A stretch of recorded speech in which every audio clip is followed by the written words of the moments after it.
At the beginning of the story, the main character, Ramy, shares that these days, adventurers and monsters all use magical clones to fight. Injury-free dungeon raids have become very common, and videos of these battles are being live-streamed across the continent. Currently, being an adventurer, a demon, or even a hero in the Demon King's army is just considered a profession. The scene shifts to the 4th floor of the Demon King's castle, where Ramy and his party are fighting monsters. Outside the dungeon, streamers are broadcasting the entire fight. A boy named Alvar swings his sword, slashing a beast to pieces. Ramy is amazed to see Alvar's magic sword erupt with power, taking down at least 10 werewolves with a single slash. The party also shares that Alvar's skill is difficult to use because he becomes vulnerable until it's activated. However, the Holy Knight, Luck, covered for Alvar, providing excellent support. The commentators remark that while each member of the team is very strong, coordination is still essential for dungeon raids. Although Luck possesses the offensive power of a warrior and calm decision-making when protecting his teammates, it makes him an incredibly effective shield. Remy's close friend Phoenix steps forward and asks the girl and Alvar if he can trust them to hold the front line while he attacks. Alvar agrees, and the girl, named Lily, says that Phoenix can go on ahead. Lily charges in to attack the pack of werewolves, and the commentators announce that a lightning speed attack is coming. They mention that there are only 3 confirmed people in the world who can use this skill, and that they are witnessing supersonic archery. The speed is so fast that the naked eye can't keep up, but when they see all the enemies fall to her arrows, they clearly realize its terrifying power. In the blink of an eye, 8 werewolves were taken down simultaneously. Meanwhile, Phoenix calmly walks toward the floor boss, guarding the door to the next level, as if everything around him is just an illusion.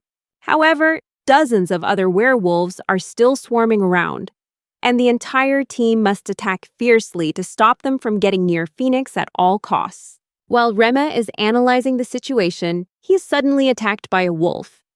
Alvar saves him and yells, telling Rem not to just stand there like a statue. He even jokes about whether Remy's dark magic specializes in standing still. Ironically, Alvar himself is then attacked by another wolf. Luckily, his mother Lily saves her son in time and reminds him to focus on the fight, as there are still many enemies around. Alvar replies, "Yeah," but seems annoyed that Remy isn't doing anything. Remy feels tense, not knowing how to react, but he quickly focuses on Phoenix, who is about to attack. The commentators continue their play-by-play as Phoenix reaches the floor boss. They note that this boss wolf is much larger than a regular werewolf, perhaps 3 times the size, and radiates a terrifying power. However, despite facing the giant boss, Phoenix doesn't flinch at all. He bows his head and apologizes to the boss wolf and shouts that they need to get through. The boss wolf angrily throws a punch at Phoenix, but he easily blocks it with his sword. Remy is astonished by the incredible power of the impact. Suddenly, flames begin to engulf the boss wolf's body, setting it ablaze. The commentators are initially confused about what's happening, but quickly realize that the flames are burning the wolf's body, causing intense pain. The boss wolf struggles with all its might but can't escape. Phoenix immediately leaps up and delivers a powerful slash. In just a few seconds, the boss was defeated. Phoenix shouts that their battles will always end in victory. The commentators announce that the fight is over and the fire hero, Phoenix, has once again defeated the floor boss with a single blow. They also explain that a holy sword's power depends on the spirit dwelling within it. Phoenix commands a fire spirit, known as the source of all heat in the world, which indicates it's a spirit of the highest tier. The commentators also stress that the criteria for choosing a wielder for this spirit are extremely strict. That's why Phoenix is the first person to form a contract with it in 130 years. As the party proceeds to the next floor and finds a safe room, it seems the raid is nearly over. At this point, the commentators ask the audience if they want to wait for the next raid. They focus on Remy and comment that as a dark mage, a role suited for support, Remy isn't a member that parties would prioritize recruiting in the current meta. In fact, the team wouldn't have much trouble even without Remy. They suggest that if Remy were replaced by a light mage, the team's offensive capabilities would improve significantly. The audience also agrees that this comment is true, since Rem hasn't done anything at all during the fight. Hearing this, Remy feels hurt that it's once again being suggested he be replaced by a light mage. The difference between dark mages and light mages lies in their magical properties. Dark magic primarily focuses on offensive spells and damage-dealing skills, while light magic includes healing, buffing, and purifying spells, very useful for healing and supporting teammates. Remy explains that dark magic often includes skills like slowing enemies and reducing their attack and defense power, causing mental confusion, inflicting poison status effects, and creating blinding darkness. Therefore, both dark and light magic are different from normal offensive and defensive spells, and their effects are often hard to see with the naked eye. Many people believe dark magic is overlooked because it's considered simplistic. While light magic is easily recognized through healing, restoration, and buffs, dark magic targets the enemy, making it difficult for even his own teammates to perceive its benefits. Remy shared that ever since dungeon raids became a form of entertainment, he's found it all the more interesting.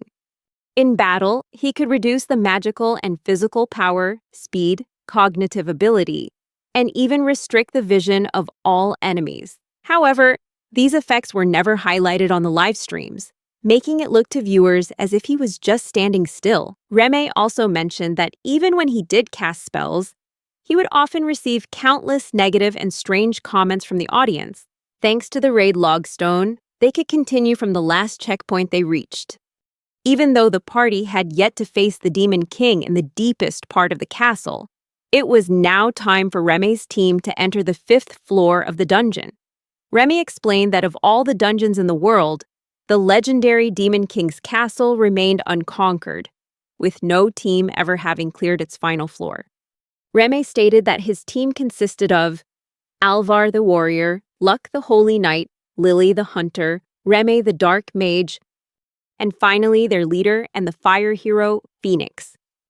Remy shared that among the tens of thousands of official expedition teams, their party was ranked 4th. This ranking was determined by the Explorers Association based on popularity and achievements, and was updated once a year. Remy also mentioned that many viewers still wondered why a team like theirs even needed him. Their party had 5 members, and Phoenix, the fire hero, was the first person to form a pact with the fire spirit in 130 years. Everyone placed their hopes in Phoenix to finally end the legend of the impregnable Demon King's castle. Phoenix was also Remy's childhood friend. But the gap between a hero like Phoenix and a simple, unpopular dark mage like Remy was what cost him his job that day. Let's see what happened before Remy left the party. Alvar yelled at Remy, calling him dead weight and nothing more. He furiously asked if he was supposed to think otherwise. Phoenix tried to intervene and stop Alvar from going too far, but Alvar snapped and told Phoenix to stop defending Remy. He pointed out that he, Luck, and Lily had all proven their worth to join the party. But what about Remy? Alvar argued that Remy was just Phoenix's childhood friend, taking up a valuable spot on the team. He added that if it weren't for Phoenix, no one would let a boring dark mage join their party. Remy tried to laugh it off to ease the tension, but this only enraged Alvar more, who screamed that there was nothing funny about it. Alvar told Remy to face reality and stop leeching off of Phoenix. Hearing this, Phoenix got angry, demanding that Alvar apologize to Remy for being so disrespectful, insisting that Remy wasn't as weak as Alvar thought. Alvar retorted that he disagreed. He then turned to Luck and Lily to ask for their opinions, stressing that it wasn't their job to babysit Rem, was it? Luck replied that he didn't really care whether Remy was on the team or not, and that was just how he felt.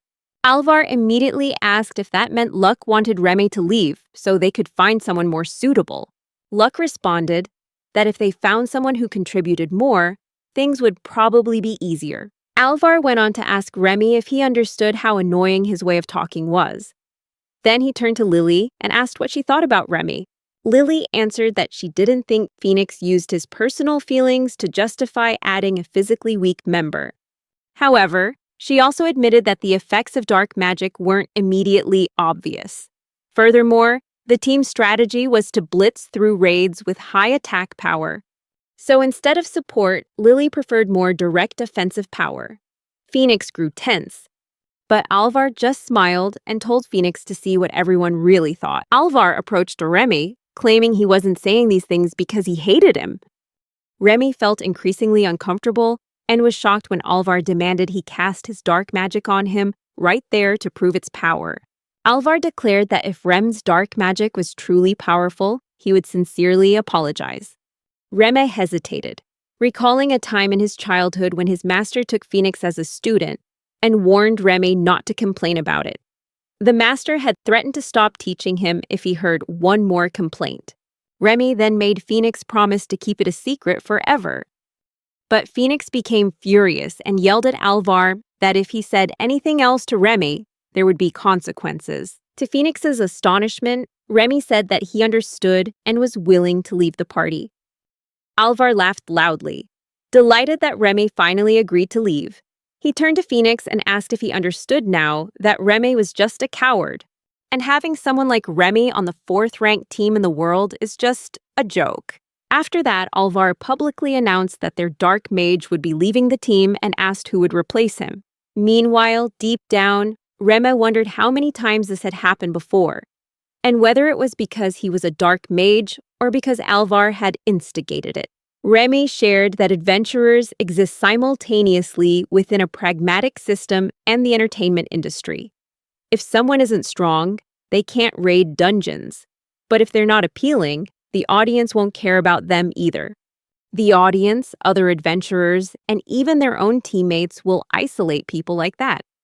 Remy asserted that the life he had aimed for wasn't a place where he would be humiliated just for not being able to complete a mission with everyone else. Remy realized he had no other choice but to change himself. Phoenix tried to stop him, but Remy just smiled and said it was okay, because he would surpass them all with another team. Alvar burst out laughing and mocked him, saying no team would ever want someone like Remy. At that moment, with a heavy heart, Remy decided that even though he and Phoenix had been friends since childhood, from now on, they would be rivals. After leaving that place, Remy sat in front of a house, thinking that this was just the same old complaint as always. He always had to suffer in silence because if he explained it to his teammates, his master's secret would be revealed, something he absolutely did not want. Remy also shared that Phoenix had kept his promise to him from their childhood, even now. But because of that, every time Phoenix defended him, Remy felt guilty, fearing that the team's trust in Phoenix would waver. Remy wondered, even though he had talked about joining another party, the reality was that only heroes could form parties, and he, just a dark mage, had been accepted into Phoenix's party by chance for reasons he didn't even know. He wondered who would be willing to take him in after he left Phoenix. Suddenly, Remy heard someone shout that they didn't want that. When Remy turned to look, he was surprised to see someone yelling at a girl. Looking closer, he was shocked to realize she was a demi-human girl. A little boy standing next to her comforted her, telling her not to be sad and that their uncle must have eaten somewhere else. The boy encouraged her, saying her shop would get all sorts of customers late at night, and she just had to try again tomorrow. When he got there, Remy asked the little girl if the shop was still open, because he was feeling hungry. Both the boy and the girl were surprised to see Remy and confirmed that the shop was indeed still open. Remy praised the little girl for helping out at the shop and asked if she had anything she would recommend for him to eat. The little girl hesitated, then looked at some apples. Remy then asked if those were apples, and if so, he'd take one. When Remy picked up an apple from the basket, the girl stammered that the one he chose looked a bit strange, but its color was beautiful, so it must be delicious. She also added that the apple looked pitiful because no one wanted to buy it. She tried her best to convince everyone it was delicious, but they all refused. So, if Remy didn't want it either, she wouldn't force him to eat it. But to her surprise, Remy took a bite of the apple and said it was just as delicious as she had said. The little girl looked at him with a puzzled expression and asked if he was telling the truth. Remy nodded, adding that she shouldn't judge by appearances alone, but also by taste. He praised her as a great salesperson. Then, Remy asked if he could come back to buy something again and asked her to give him more recommendations. Hearing that, the little girl was moved to tears and replied with a heartfelt yes, thanking him from the bottom of her heart. The boy standing next to her congratulated her on finally getting her first customer. He also thanked Remy for coming, but Remy said he was the one who should be thanking them. He apologized for bothering them at night. Rem noticed the girl was hiding behind the boy, which he found a bit confusing. The boy explained that she was just being shy. Rem smiled, said goodbye, and started to leave. But suddenly, the little girl ran out and shouted that her name was Cashew. Remy chuckled and introduced himself as well. Cashew thanked him and said she would eagerly wait for him to come back, whether it was tomorrow or the day after, and that she would wait for him for as long as it took. Remy was taken aback when he heard those words. After saying goodbye, he told himself that even someone like him wanted to be needed by someone. He thought about his conversation with Cashew and wondered if he had acted too emotionally. But then he told himself that if a little girl like her was trying so hard, then he had to give it his all too. Remy recalled his master once saying that it would be a long and arduous battle. Remy's master had emphasized that if he didn't conquer the peak, no one would recognize his worth. Remy was certain that somewhere out there, someone would need him. The scene changes to another place, where a girl was looking at a picture of Remy and softly whispering his name. Then, time fast-forwards a few weeks later, as Remy wondered how many weeks had passed since he started looking for a new party.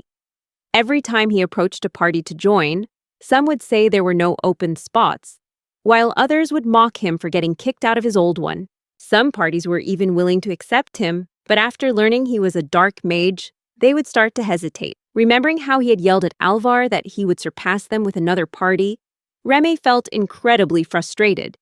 He had said those words, but until now, he hadn't been accepted into any party. Finally, Remy decided to use a party matching service provided by a branch of the Adventurers Guild.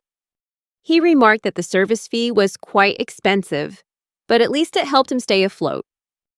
But when he searched for quests, he was shocked to find there were no missions available for a dark mage.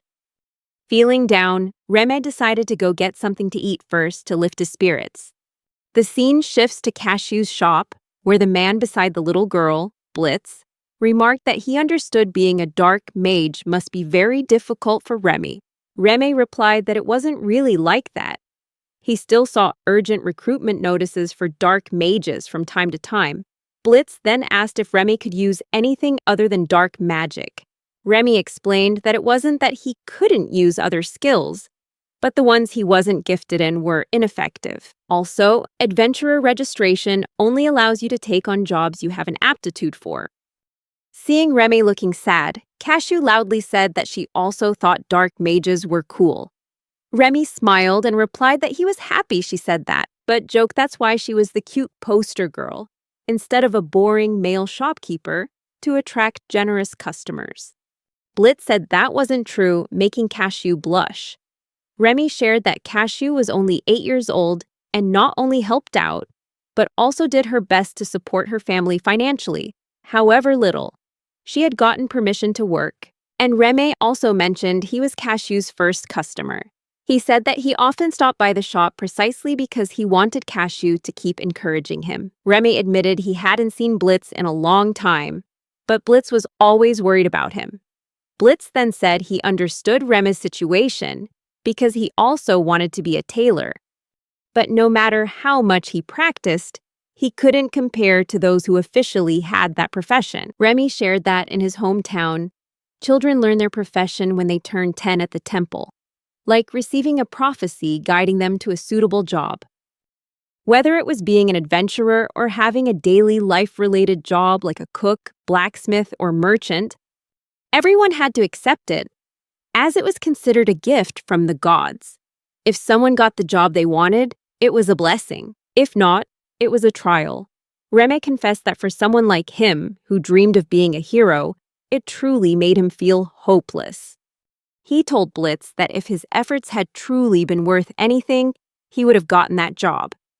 When a customer entered the shop and Cashew deftly handled it, Ramy smiled and asked Blitz if they could just keep trying with what they were able to do.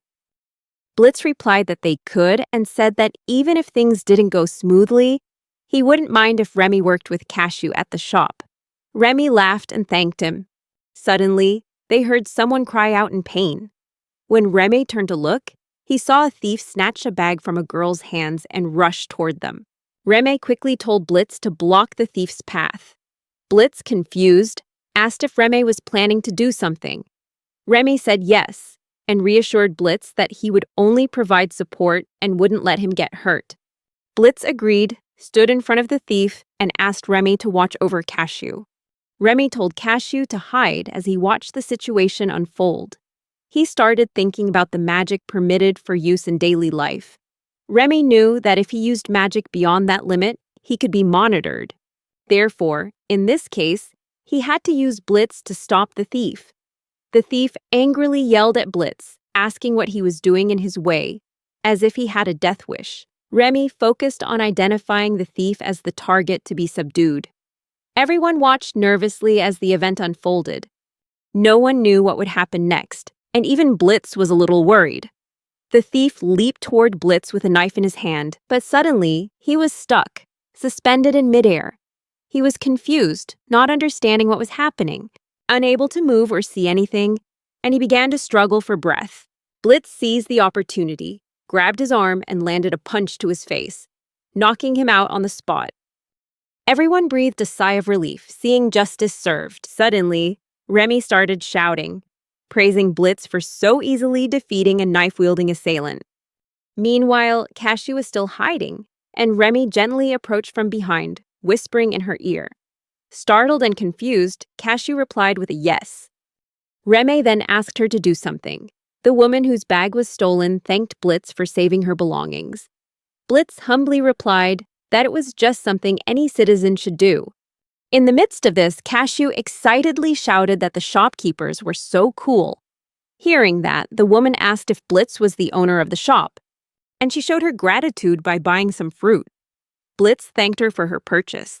Seeing this, other people also started coming over to buy fruit to show their appreciation for Blitz's brave act. Watching the crowd rush over, Ramy felt relieved. He knew that by helping Blitz do a good deed, people would want to give something back to him. Especially now that Blitz was seen as a hero who had stopped a crime. Blitz happily gave Ramy a thumbs up to thank him for his help. Ramy watched as the thief was led away, as he no longer had the strength to walk on his own. Ramy thought to himself that, although he had used dark magic, it wasn't something he could have easily used against a knife wielder. As an apology for letting Blitz take down the criminal for him, Ramy thought it would be nice if he could contribute a little to Blitz's story. Afterward, Ramy wondered if he was losing his skills. Even though he had left the squad, he had continued his training as he'd promised his master. Ramy shared that even though he knew his assigned job, he couldn't give up on his dream of being a hero and had tried his hardest in front of his master. Looking back, he realized it had been a special training regimen, as harsh as hell. Ramy recalled being left alone on mountains among beasts, forced to climb back up after being pushed off cliffs, and being beaten to a pulp by his master. Through relentless training sessions, Ramy had experienced his own limits by casting dark magic on himself. He learned that his physical strength would gradually weaken with overuse of magic, and his vision would also begin to blur over time. Ramy had even trained his body to memorize subtle adjustments, and as long as he wasn't interrupted, he never failed when using his magic. He also mentioned that he had taken measures so that passers-by wouldn't notice he was using dark magic, while also concealing his identity as a former member of the world's 4th-ranked squad. Although the chances of being recognized were very low, he was still careful not to leave any clues. Lost in thought, a girl approached him and said she had been watching him. Ramy was confused, wondering if the girl had really been paying attention to him the whole time. The girl introduced herself as Mira and praised him, saying she thought Ramy was truly extraordinary. Besides his perfect magic control, she was also fascinated by how he optimized and deployed multiple types of dark magic in just a few seconds. Hearing those words, Ramy became tense, realizing that everything he had just done had been completely exposed. He wondered who this woman really was. Mira smiled and confessed that she was a huge fan of his. Ramy was stunned, unable to believe his ears, thinking this had to be some kind of joke.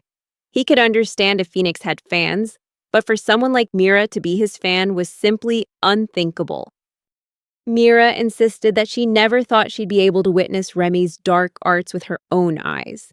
She revealed that she had intentionally slowed her pace while following him and had almost lost sight of him. Suddenly, Ramy noticed something nearby that looked like a bat-shaped antenna, and he wondered if Mira might be a vampire. Mira then asked Ramy if he liked demi-humans. Ramy replied with a simple no, feeling confused by her question. All of a sudden, Mira grabbed his hand tightly and exclaimed that his dark arts were truly magnificent. She added that, while it might sound a bit unsettling, she'd been searching for him ever since he left Phoenix's party. Mira couldn't help but think that Phoenix's party kicking Ramy out was a foolish mistake.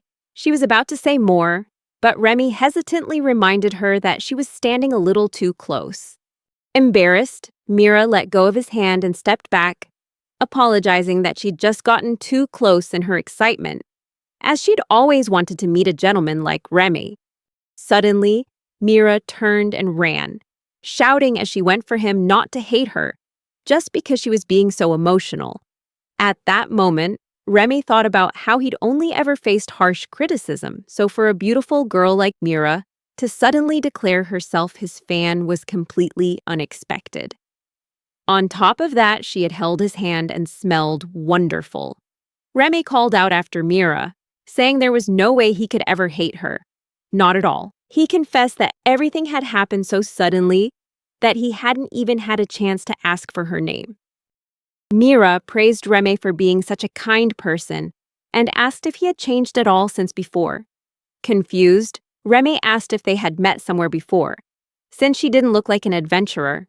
He also wondered about the fact that there were almost no demi-humans among adventurers, except for elves, especially if she was a vampire. Still, Ramy couldn't recall where he might have met Mira and decided to drop it. Mira then introduced herself and apologized for her forwardness. She invited Ramy for some tea as a way to make up for it, though she admitted the invitation was rather sudden. Mira explained that since he was the 4th-ranked adventurer in the world, she would probably never get another chance to be with him. As long as he agreed, Ramy was flustered, not knowing what to do. Seeing how tense he was, Mira asked if something was wrong. Ramy hesitantly replied that everything was fine. Afterward, he thought to himself, wondering who could possibly refuse such an appealing invitation. In any case, Mira was still very close to him, which was understandable since she was so beautiful, completely different from someone like him. Suddenly, Mira spoke up again, mentioning that their conversation had gotten sidetracked, and she hadn't gotten to say that he was the ultimate dark mage. Ramy immediately protested, saying that wasn't true. Mira urged him not to be so modest, pointing out that among the top 100 parties in the world, there were only 3 dark mages, and he was one of them. She stressed that the role of a dark mage in adventuring is completely different from other jobs because it isn't flashy. However, the reason Phoenix's party achieved so much was entirely thanks to Remy's contributions, something no ordinary dark mage could have accomplished. Mira asserted that Remy's precise control over his magic came from a deep understanding of every minute detail of his spell's effects. She continued, expressing her belief that Ramy must have put in an extraordinary amount of effort, far beyond what ordinary people could even imagine. Ramy couldn't help but recall the harsh words from his former teammates, who had cursed him and called him useless.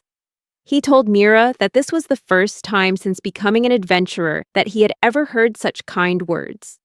He wondered how Mira, who claimed to be his fan, knew so much about him. Suddenly, Mira burst out in frustration, saying that the only reason Phoenix could take down the floor boss in a single blow was because of Ramy's power, which had weakened all the enemies beforehand. She couldn't understand why humans would look down on a high-class dark mage like him. Mira angrily called the human race fools for their actions. Ramy tensely asked Mira what was going on. Startled, Mira returned to her normal self and apologized, saying it was just something a friend of hers used to say. Then she let out a laugh, breaking the tense atmosphere. Ramy took this opportunity to ask Mira to pass on his thanks to her friends for supporting him. Mira nodded, saying she had already relayed his thanks to them. Ramy was confused, not understanding what she was talking about. Suddenly, Mira apologized for making him wait and pointed to the place where she wanted to take him for tea. Ramy was stunned when he realized it was none other than the Demon King's castle. Mira apologized if the castle made Ramy feel tense. Confused, Ramy asked Mira who she really was. Mira replied that they had known about his true power for a long time, but seeing it with her own eyes had solidified her belief. She also shared her belief that Ramy was someone who deserved to be respected in a proper position. Mira earnestly pleaded with him to lend them his strength by any means necessary. The scene then shifts to inside the castle, where Mira reports to someone that she has brought the dark mage, Ramy. A girl entered, joyfully sharing how happy she was that Carmela had returned. Hearing that name, Ramy immediately remembered Carmela, the boss of the third floor of the Demon King's castle, often called Dungeon Carmela. Ramy recalled that Carmela seemed to suck her enemy's blood through her swarm of bats. But in reality, she used magic to attack. She was cruel and enjoyed torturing others just for fun. A truly wicked being, yet nothing like the Mira he'd met.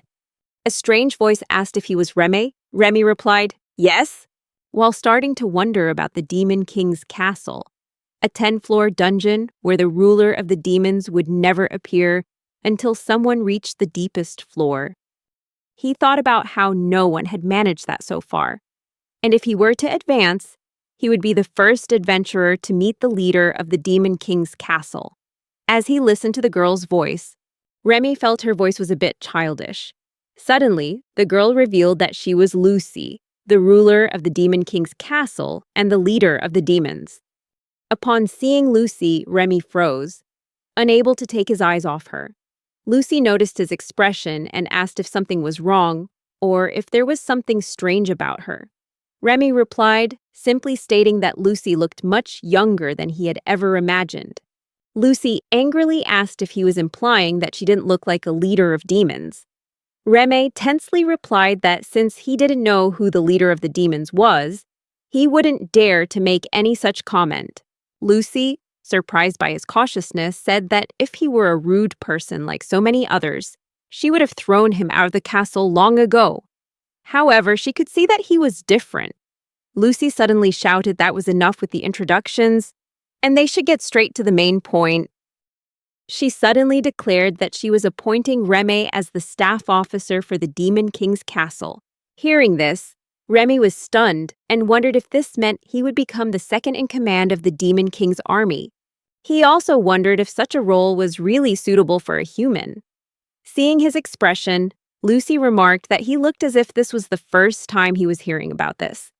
She turned to Carmela and asked, "You told him about this already, right?" Carmela sincerely apologized and explained that she thought bringing Ramy directly to the Demon King's castle would be quicker than explaining beforehand. Hearing this, Lucy grew angry and asked Ramy if he was just following Carmela without knowing what was going on. She continued to mock him, asking if he thought he'd get a chance to touch her chest just because Carmela said she was his fan. Ramy was stunned by Lucy's words and quickly denied that was what he was thinking. Lucy asked again, this time with a look of disbelief, if Ramy truly didn't want to touch Carmela's chest, and if so, whether he was even a normal young man. She was about to say more about Carmela's chest, but when Carmela shot her an angry glare, Lucy tensed up and immediately fell silent. Then Lucy admitted they had gotten off topic and said they should return to the main issue. Ramy, stressed, thought to himself that Lucy was the one who had derailed the conversation. Lucy continued, stating that appointing Ramy as a staff officer was Carmela's wish. Surprised, Ramy asked for confirmation, and Lucy affirmed that it was true. Although she hadn't paid close attention, his abilities had caught their interest. Unexpectedly, Lucy asked Ramy which demon leader had trained him.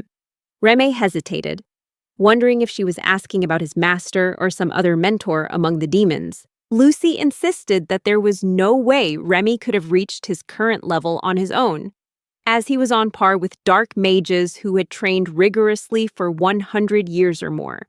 Even though he concealed it well, his abilities far surpassed those of an ordinary human. Lucy snapped, demanding that Ramy answer immediately. But he remained silent, his face tense. Lucy continued, explaining that she understood why he called it dark magic.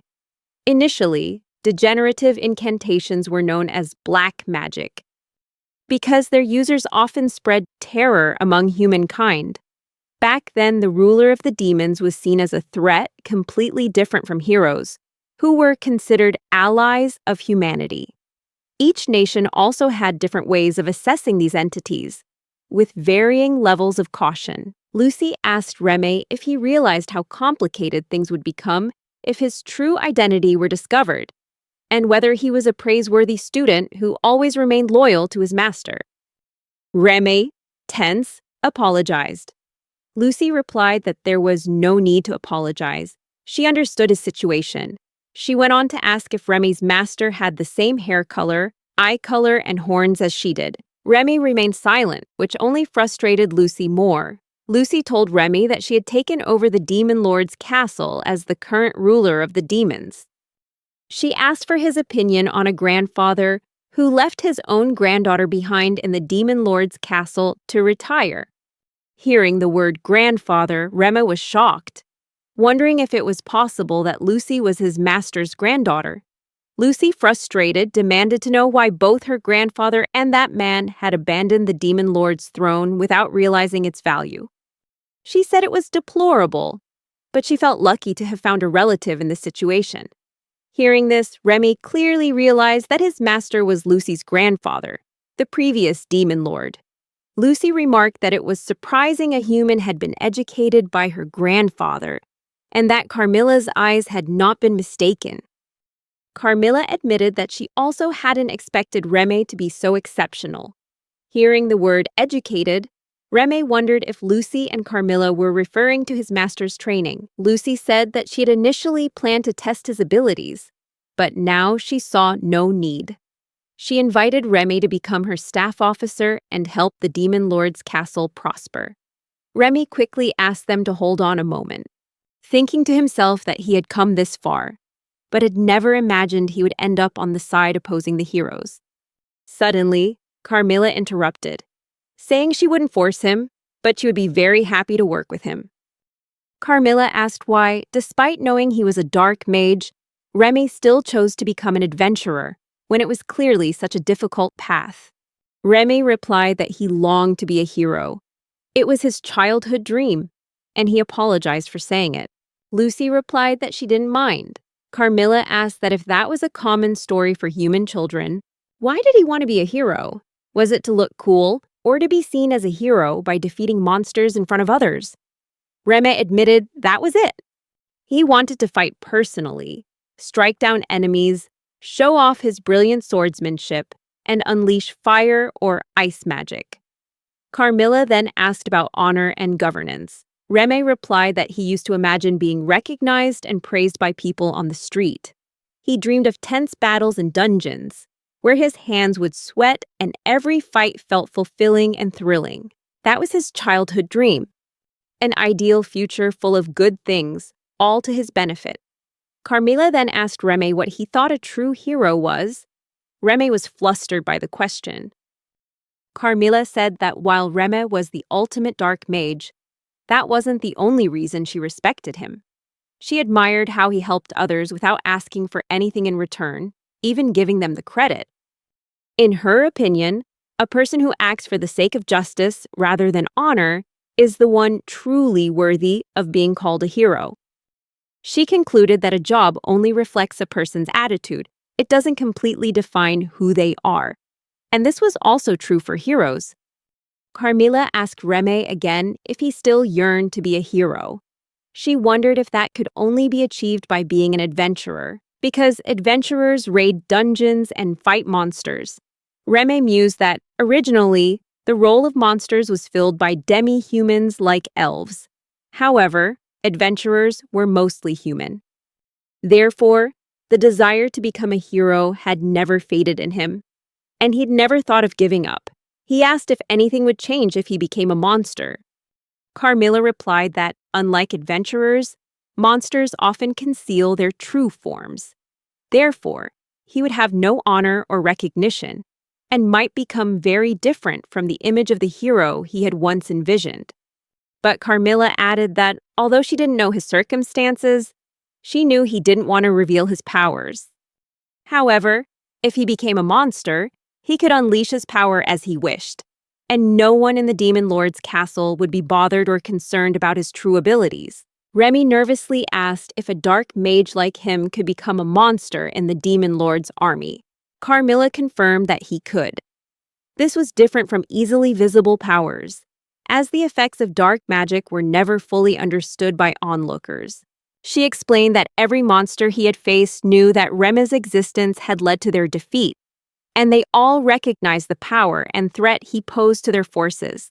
Therefore, if Ramy became an ally, he would be the most potent ally in this world, stronger and more valuable than anyone else.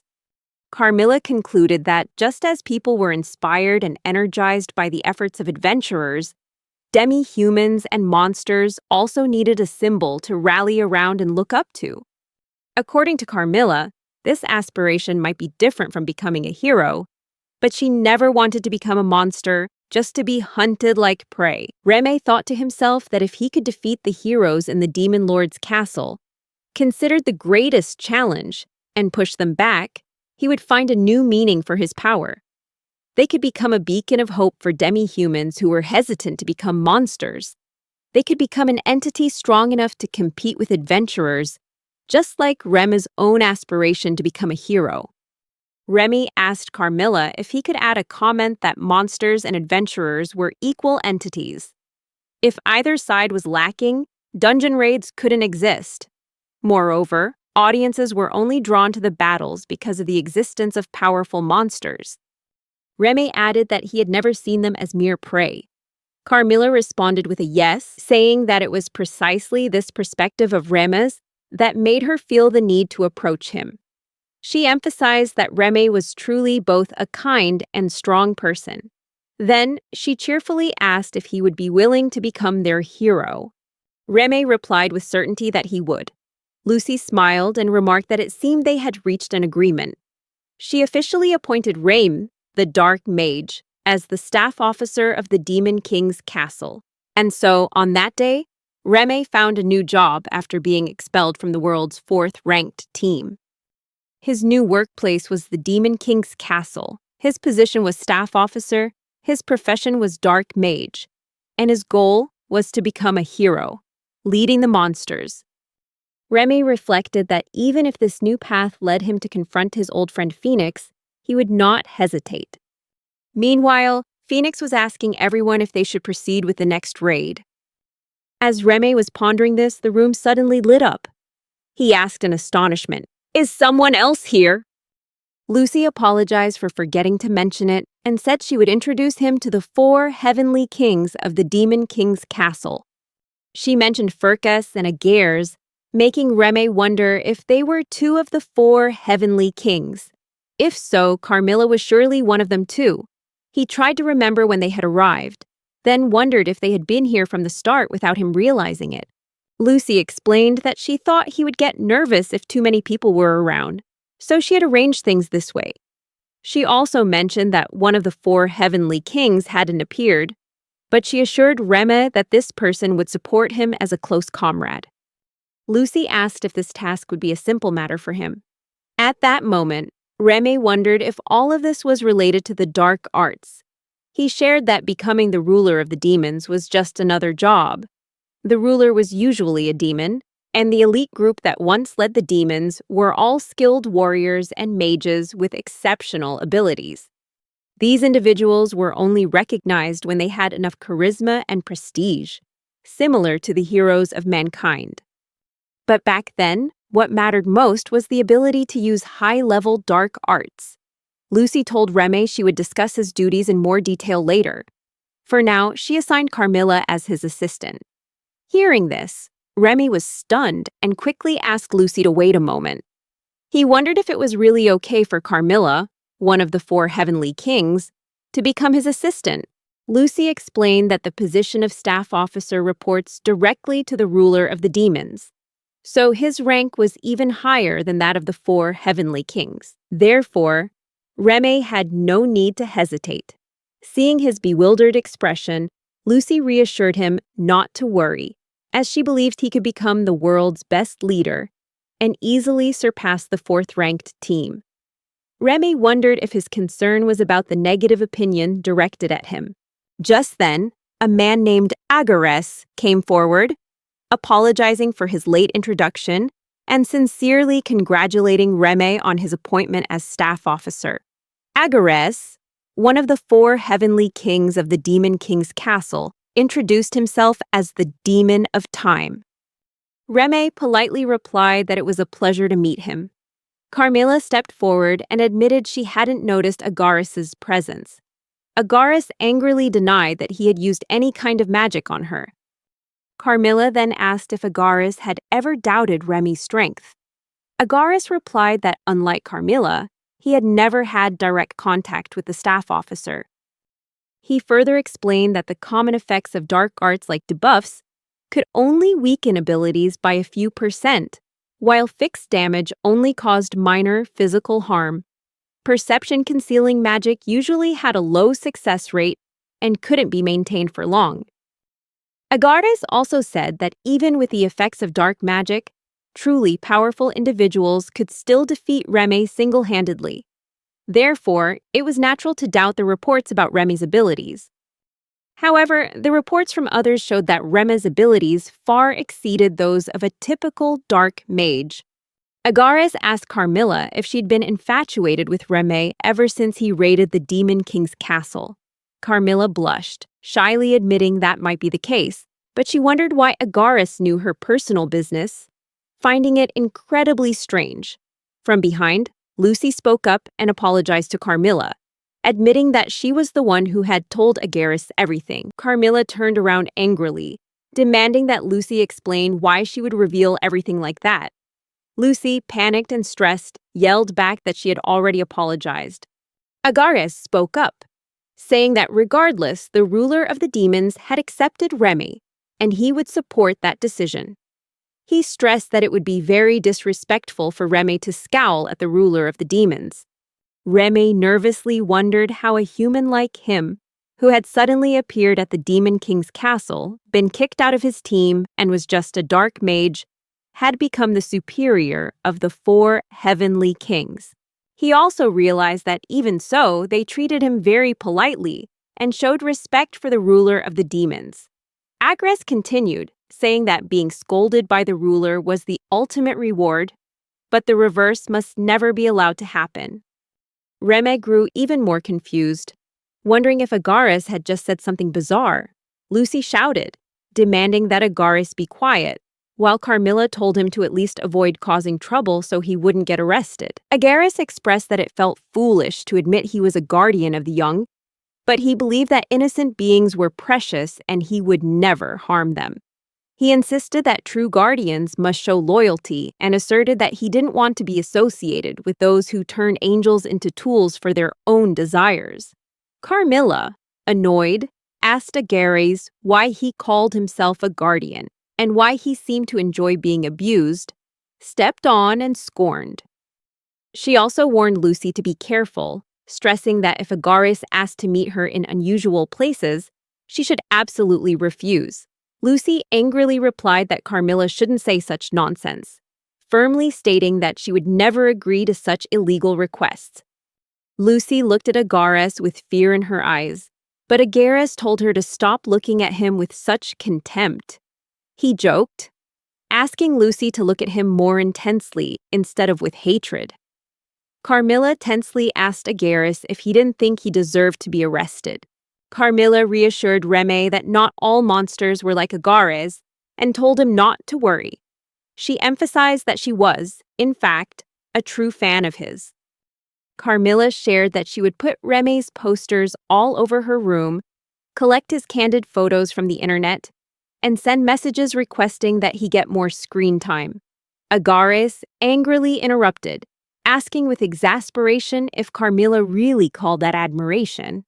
He asserted that it was nothing short of stalking, no matter how she put it. Ramy, looking stressed, cut in and pointed out that he still hadn't been briefed on his specific duties. He asked if he could request more details from the ruler of the demons. Both Carmela and Agares quickly apologized to Ramy for the interruption. Lucy laughed and remarked that Ramy was truly interesting, expressing high hopes for his role as staff officer. But suddenly, her tone changed, and she called him Le Magaton. Ramy asked in confusion, Le Magaton? Lucy cheerfully confirmed, saying she'd been thinking about the name for a while. She explained that by tradition, the ruler of the demons gives new dungeon names to those who join them. Ramy nodded, saying he understood and asked if his name was now Le Magaton. Lucy said excitedly that it sounded great and asked if he agreed. She insisted the name was very fitting, especially now that Ramy would be leading the monster army. Lucy was confident that everyone else would like the name too. Ramy responded with a thank you, sharing that when dungeons became a form of entertainment, many systems were developed and installed to ensure no one was in any real danger. Rules and regulations were also established, including dungeon names, raid logstones, registration cards, mana bodies, and a return function. He explained that if hero teams were expected to play the role of heroes, then monsters were expected to be defeated as beings of darkness. Even if it was all just part of a script, some people adapted this performance from dungeon raids into real life to protect the demi-humans playing evil monsters from being identified. They began using special dungeon outfits and stage names, known as dungeon names. People also got very excited when heroes were defeated or forced to retreat, but it's human nature to always want the hero to win in the end. For example, after someone's favorite adventurer lost to an orc, they might get angry and pick a fight with a completely innocent orc. It's because of situations like these that those who actually participate in raids always face danger. At this point, everyone was sitting around the dining table in silence. Ramy looked confusedly at Furcas, who was completely motionless. Seeing this, Carmela commented that it looked like Furcas was asleep. Ramy was shocked by those words and focused on the concept of sleeping inside this body. He realized that with one member asleep and another one absent, the four heavenly kings were far different from what he had imagined. Carmela asked Ramy if they had explained everything sufficiently and if he had any more questions. Ramy thought for a moment and realized that with his dungeon name being Le Magaton, he needed to make sure his mana body didn't reveal his true identity. Lucy remarked that Rem seemed very bothered by the coincidence of the name, but she was quite pleased with it, so he had no right to object. Remy anxiously told himself that if Lucy said so, he really had no other choice. Carmela, confused, asked if it wouldn't be a waste for him to put a mask on his avatar. Lucy burst out laughing and retorted, asking if it was such a shame when that face wasn't really something worth showing off. Hearing this, Carmela angrily asked Lucy what she meant by that. Lucy, frightened, stammered in reply, saying it all depended on the beholder. She cleverly suggested that if Carmela wanted to, she was more than welcome to see Remy as attractive. Agares shouted at Carmela, reminding her this was the second time she'd spoken up and that they should be happily following requests from the demon ruler, not the other way around. Remy shared that he hoped they could decide on his avatar together. Deep down, he wondered if he should make his skin a little lighter and change his hairstyle. However, he knew it was illegal to modify himself to the point where his true form was unrecognizable. Some adventurers had succeeded in keeping signs of being demi-human by retaining their ears or tails. despite adding horns or other features. Remy recalled a time Lily had argued with Alvar about whether she should hide her ears. He also shared that elves didn't look much different from humans, and were often considered beautiful, making them a popular race. Over the past few years, the number of elven adventurers had increased significantly. However, Alvar was concerned because there were still audiences who only wanted to watch humans fight. In the end, he and Phoenix sided with Lily, despite the fact that the effects of dark magic didn't manifest immediately. Their style was to conduct quick raids with high attack power, and instead of focusing on support, they usually prioritized direct offensive capabilities. Noticing Remy was lost in thought, Carmela asked him if something was wrong. Remy replied that it was nothing. Lucy began to explain his duties as a staff officer. Remy nodded, admitting that he actually had no idea what a staff officer was supposed to do. Suddenly, Lucy threw a ring toward Rem and told him to take it. Remy asked what the ring was for, and as he looked at it, he wondered if it was made from an animal bone. Lucy explained that it was a magic tool, allowing him to summon anyone he had a contract with. Remy was still confused about the ring and was told that magic tools were artifacts imbued with mystical power, created by extinct races. He thought of Alvar's magic sword, certain it was something Alvar had inherited from his father. Lucy explained that if both his mana and the mana of the person he wanted to contract with were channeled into the ring, and they both recited an oath, the contract would be sealed. Lucy called it a simple summoning tool. Remy was surprised and asked if summoning wasn't an incredible ability. Lucy agreed, but reminded him that the ring could only register a maximum of 72 people, and he needed to keep that in mind. She added that Remy would use this ring to summon monsters to repel adventurers, and asked if he could use his dark magic in this way. Remy hesitated, unsure if he was willing to use his dark magic in that manner. He was worried because among the monsters, there were also many dark mages, and he'd never heard of adventurers changing their profession like that. He realized this could expand his tactics, allowing him to recruit many different individuals to work with him.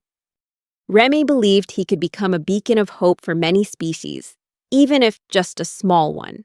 Lucy then explained that, for the time being, she would limit his contracting targets to his subordinates. She stressed that no matter how brilliant a strategy was, if you couldn't build a bond with others, even a talented general couldn't realize their full potential.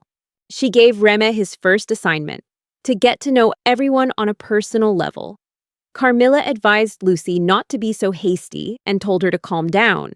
Meanwhile, Remy thought to himself that magic tools were incredibly valuable in this day and age. Even though he was being treated as a staff officer, the reason Lucy gave him such a precious item must have been because he was the student of the Demon King's grandfather. Lucy reiterated that she had great faith in him. Remy thanked her and promised to cherish the ring. Lucy added that she would call it a day, figuring Remy must be tired from processing so much new information. Remy replied that he wasn't tired and thanked Lucy once again. Lucy then announced she would hold a welcome party soon and called for Agares. Agares understood and asked Lucy to leave the venue preparations to him. He promised to book a shop that served all sorts of sweets the demon ruler loved. Agares also expressed his desire for the honor of sitting beside the ruler during the party. Lucy, flustered, immediately refused, saying she wasn't sure what he'd do if she let him. Agares replied dejectedly, stressing that he'd already guaranteed he wouldn't do anything inappropriate. Lucy then acted strangely, commenting on the suspicious looks she felt from her loyal followers. Carmela stepped in and said she would see Remy out. On the way, she mentioned that his registration card would be given to him later, apologizing for the delay. Remy said that it was fine. Carmela also mentioned that he had witnessed many of her embarrassing moments today. Remy replied that he had never been praised like that before, and it made him genuinely happy. He thanked Carmela, saying that because of her, he had remembered many things, including why he had once longed to be a hero, something he had been slowly forgetting recently. Carmela shared that if Remy didn't find her detestable, She was very happy about that. Deep down, however, Ramy still thought Carmela was a rather strange person. Carmela then asked if Ramy really thought she was a kind person, and she also asked him how far he would put up with her. Ramy, confused, asked her what she meant. Carmela explained haltingly that she was asking if she could be his first one. Ramy, flustered, quickly told her to wait, wanting to know what she was going to say next. Carmela, blushing and fumbling, said it was nothing and admitted she hadn't expressed herself clearly. She sincerely apologized for causing a misunderstanding. Then, Carmela mentioned that the ring Ramy received could also record orders. Ramy, confused, asked what she meant by orders.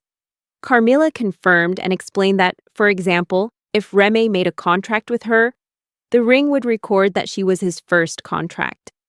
Similarly, she would also know that she was the first monster he contracted with. Ramy replied that he understood. Carmela repeated that she was truly a fan of Ramy's, and that she was the one who had proposed inviting him into the Demon King's army. She added that she was the one who brought him all the way here, and was currently acting as his assistant. Furthermore, she was the one sitting next to him during the entire explanation of his duties. It seemed Carmela wanted to say something more, but hesitated. Ramy thought about Carmela's power. Although she seemed mischievous, he knew she was a kind person. Despite having just met, Ramy realized it must have taken a lot of courage for Carmela to say these things to him. He understood that if she hadn't found him, he probably wouldn't be here in the Demon King's castle. Ramy placed a hand on her shoulder and said that he hoped for the same thing. He asked if she would be willing to be the first monster he made a contract with. Carmela, blushing with embarrassment, asked if he was sure. Realizing what he was doing, Ramy quickly pulled his hand back and apologized. Carmela then shared that she had personally scouted him for the Demon King's army and was prepared for the possibility of being rejected. But then, with a bashful look, Carmela whispered that she really wanted to suck it out of him. Hearing that, Ramy was shocked and yelled out in surprise, "What?" Carmela quickly replied that it was nothing. Ramy began to wonder if she meant she wanted to suck his blood. He had heard that a vampire's urges could be triggered by other impulses within them. However, he wondered why Carmela would ask at this moment. He decided to prepare himself and asked if that would be all right. Carmela said yes, but asked if he was certain because the first time for anything is always incredibly important. Ramy replied that he'd been planning to ask her from the start, so it was perfectly fine. He asked if he understood correctly that the contract would be sealed if they both channeled their mana into the ring and made a verbal vow. Carmela nodded and asked him for the ring. She placed it in his hand, then gently touched her finger to it and began to recite the vow. Carmela accepts Ramy's request and swears to always be by his side, no matter when or for what reason, even across space itself. Then she kissed the ring, leaving Ramy flustered. Carmela, flustered herself, wondered what she was doing, but she quickly realized this was her way of showing she was the first one to make a contract with him. She blushed and happily said that she had become Rem's first. Carmela declared that as long as he summoned her, she would go anywhere he wished. Ramy asked her not to tease him so much. Carmela asked innocently, with Ramy's mana, surely that wouldn't be a problem, right? Ramy felt embarrassed hearing that, which made Carmela apologize and say she was just kidding. Then she asked if it was weird to be hit on by a girl he barely knew. Ramy replied that it wasn't. But before he could finish his sentence, Carmela cut him off and asked another question. Ramy just said it was nothing. Carmela then asked, "It would be too soon for us to meet in your room tonight, wouldn't it?" Ramy could only blush at Carmela's words. Suddenly, she moved closer, making him ask nervously, "What is it?" Carmela said softly that she hoped he would take good care of her from now on, as a member of the Demon King's castle, as his aide, and as the one contracted to him. Ramy replied that he felt the same way and hoped she would treat him well too. Carmela said he could call her Mira, but in formal situations, he had to call her by her dungeon name, Carmela. Ramy nodded in agreement. Carmela then leaned close to his ear, whispering that if he summoned her, she'd be more than happy to come to his room in the middle of the night. Hearing this, Ramy was stunned but decided not to misunderstand her intentions. As forward as Carmela was being, he recognized that they had just signed a contract to become comrades, and his mission as a staff officer had only just begun. Ramy felt that he first needed to build relationships with everyone in the Demon King's castle and form contracts with them. Even though this group was diverse, it didn't change his determination. He could only do his best. With the same sincerity and dedication that Carmela had shown, he believed that there would be people watching his progress as he started his new role. The day after the appointment ceremony, it was Remy's first day of work at the Demon King's castle, and he decided to go see Cashew. On his way, he recalled Lucy's words that his job was to get to know everyone. However, he wondered if he could really become familiar with everyone so soon. He quickly pushed aside his doubts, having resolved to become a hero for the monsters, something he couldn't achieve in his previous role. But now, his new dream could become a reality at the Demon King's castle. When he arrived, Ramy greeted Blitz and Cashew with a good morning. Cashew cheerfully greeted him back. Blitz thanked Ramy for what he did yesterday and commented, "Dark mages are amazing, aren't they?" Ramy told Blitz he was the amazing one. Blitz shyly denied it. Ramy then asked Blitz not to tell others too much about him, if possible. Blitz replied that he'd figured that out already, and that's why Ramy had let him take all the credit before quickly leaving. Blitz assured Ramy that both he and Cashew wouldn't tell anyone about it. Cashew enthusiastically shouted that her manager was the one who did everything, and that Ramy had nothing to do with it. Seeing this, Ramy laughed and thanked Cashew for her cute words. Blitz replied that they were the ones who should be thanking Ramy, since it was thanks to him that they sold out of everything. Blitz took out some money and offered it to Ramy, saying it was his share. He explained that since Ramy had helped so much, it was only natural to show their gratitude. Ramy was surprised and initially refused the money, but Blitz insisted and pressed it into his hand. Cashew was surprised by words like gratitude and natural, and then started looking for something. Finding Cashew's actions strange, Ramy asked what was going on. Cashew then offered Ramy an apple as a symbol of her gratitude. Ramy thanked her sincerely, expressing his delight. He added that he wanted to bring some fruit to his new workplace, so he asked Cashew to get him an amount corresponding to the money he had. Cashew happily began picking out fruit for him.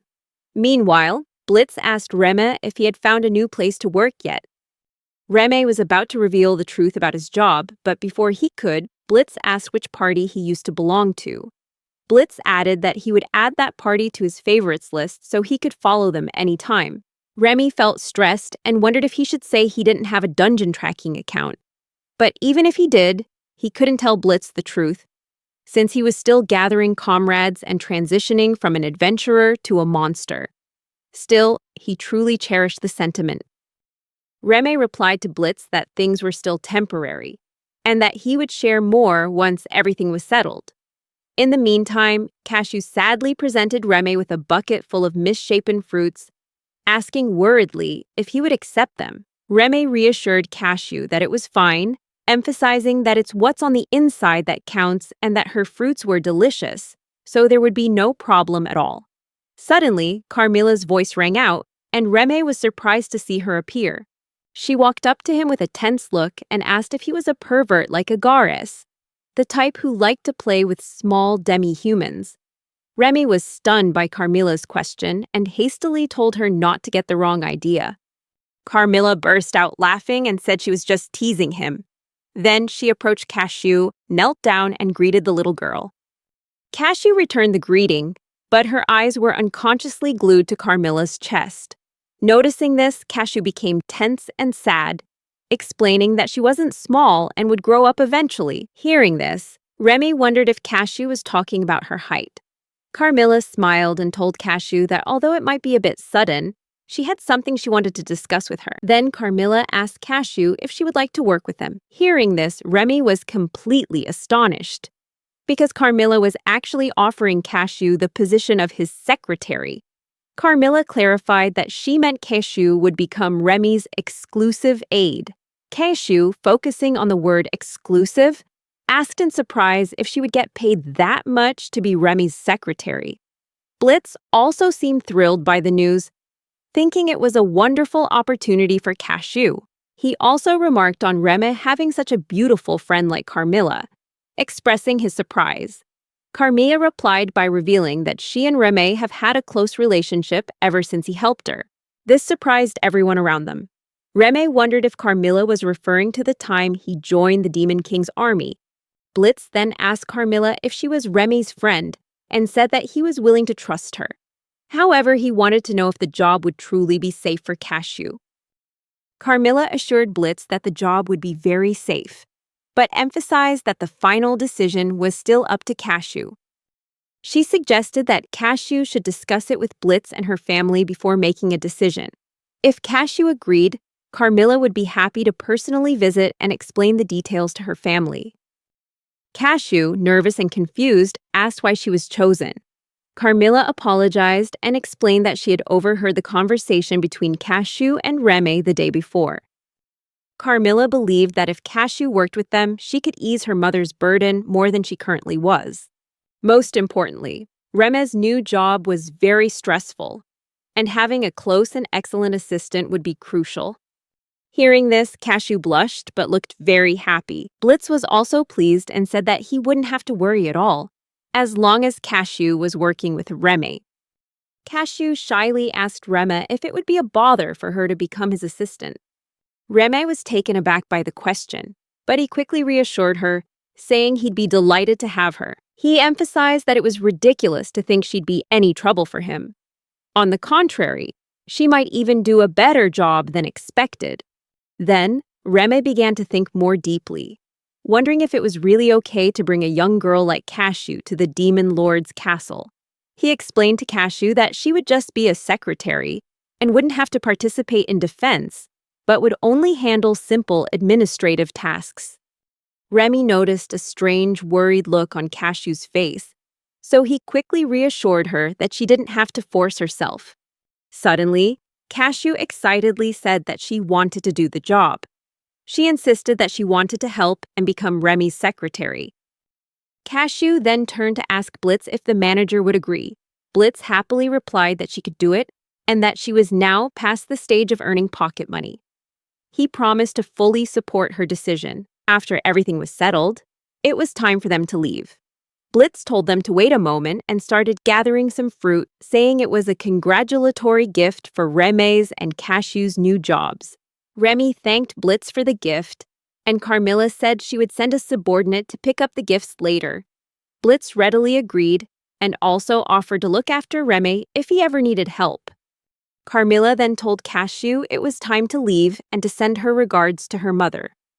The group went to Cashew's house together, with Carmela tagging along to greet the family. Remy shared that Cashew's mother ran a second-hand clothing store. In her family, Cashew had an older sister, a younger sister, and a younger brother, but no father. Remy realized clearly that raising 4 children was an immense burden for a single mother. That was precisely why Cashew believed that getting a job would help ease her mother's burden. However, Cashew's mother initially refused to let her work at the Demon Lord's castle, even after learning the salary she would receive. This showed just how much she cared for and worried about her daughter. In the end, the only reason Cashew's mother agreed was because Cashew had insisted on taking the job. Cashew's mother shared with Remy that Cashew had told her about him, saying that he was her very first customer. Hearing this, Remy was surprised to realize Cashew had kept everything a secret. He nodded in confirmation. Cashew's mother then said that although Cashew was inexperienced, she hoped Remy would take good care of her. Remy assured her that he would look after Cashew carefully. Afterward, the group said their goodbyes. On the way, Remy asked Cashew one more time if she was sure about her decision. He also asked Cashew if she was surprised to learn that he wasn't an adventurer, but an employee at the Demon Lord's castle. Cashew cheerfully replied that she wasn't at all, and she even expressed her admiration, saying that him becoming a staff officer was an incredible achievement. Remy was pleased to hear that and thanked Cashew for the compliment. Cashew then shared that she had never explored the path to the Demon Lord's castle before. Suddenly, she saw a butterfly and ran off to play with it. Later, Carmela noticed Ramy looked worried and asked him what was wrong. Ramy asked Carmela since when she had started eavesdropping on their conversation yesterday. With a strange smile, Carmela replied that she had heard everything from beginning to end. Ramy asked if Carmela had invited Cashew to the Demon Lord's castle just because Cashew was his friend. Carmela answered that it was one of the reasons, but more importantly, it was because Ramy needed an assistant for his role as a staff officer. She added that it was a shame she couldn't always be his assistant. Ramy tensely remarked that he still thought of Cashew as just a child. Carmela placed a hand on Ramy's shoulder and called his name. Ramy blushed, tensely asking what she meant. Carmela clarified that she was talking about Ramy needing an empathizer, someone who understood and supported him. Ramy asked again, flustered, if she had really said empathizer. Carmela responded with a nod, explaining that even though Ramy now understood his true power, he expected too little from others. Therefore, for the time being, both she and Cashew would admire him. Ramy was surprised to hear this. Carmela shared that both she and Cashew knew very well how powerful Ramy's heart and magic were. Suddenly, Carmela became passionate, declaring that Ramy was amazing and that she couldn't stand the idea of someone as wonderful as him having to hide without being appreciated. Especially since Ramy was a fantastic dark magician. Hearing all that, Ramy felt uplifted and happily thanked her for the praise. Carmela then reminded him that although Ramy could form contracts with his ring, the monsters were fundamentally under the control of their floor bosses.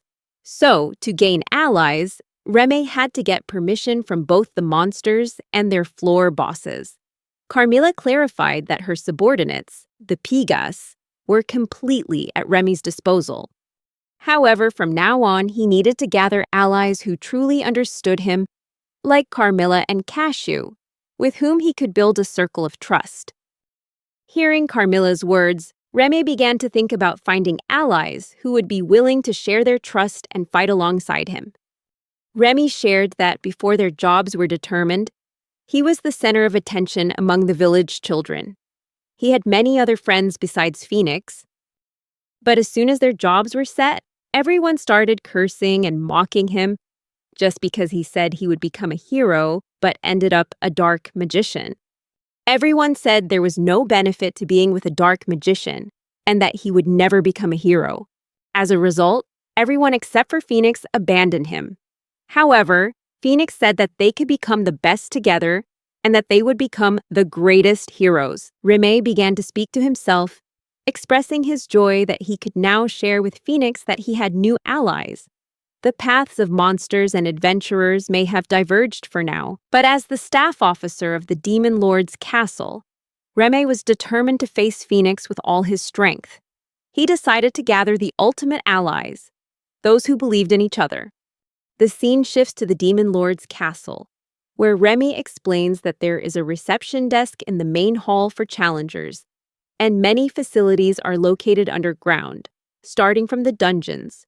For example, there's a large public bath for employees, a cafeteria, a blacksmith's workshop, and a small theater. Among all these facilities, the place Carmela took him that day to gather allies was a playground. Carmela said she wanted him to meet a group of wild wolves. She also mentioned that they would be gathering people of good character, starting with the floor boss, Marcosius. Upon hearing the name, Ramy recalled that Marcosius was the one on the 4th floor that his party had fought the other day.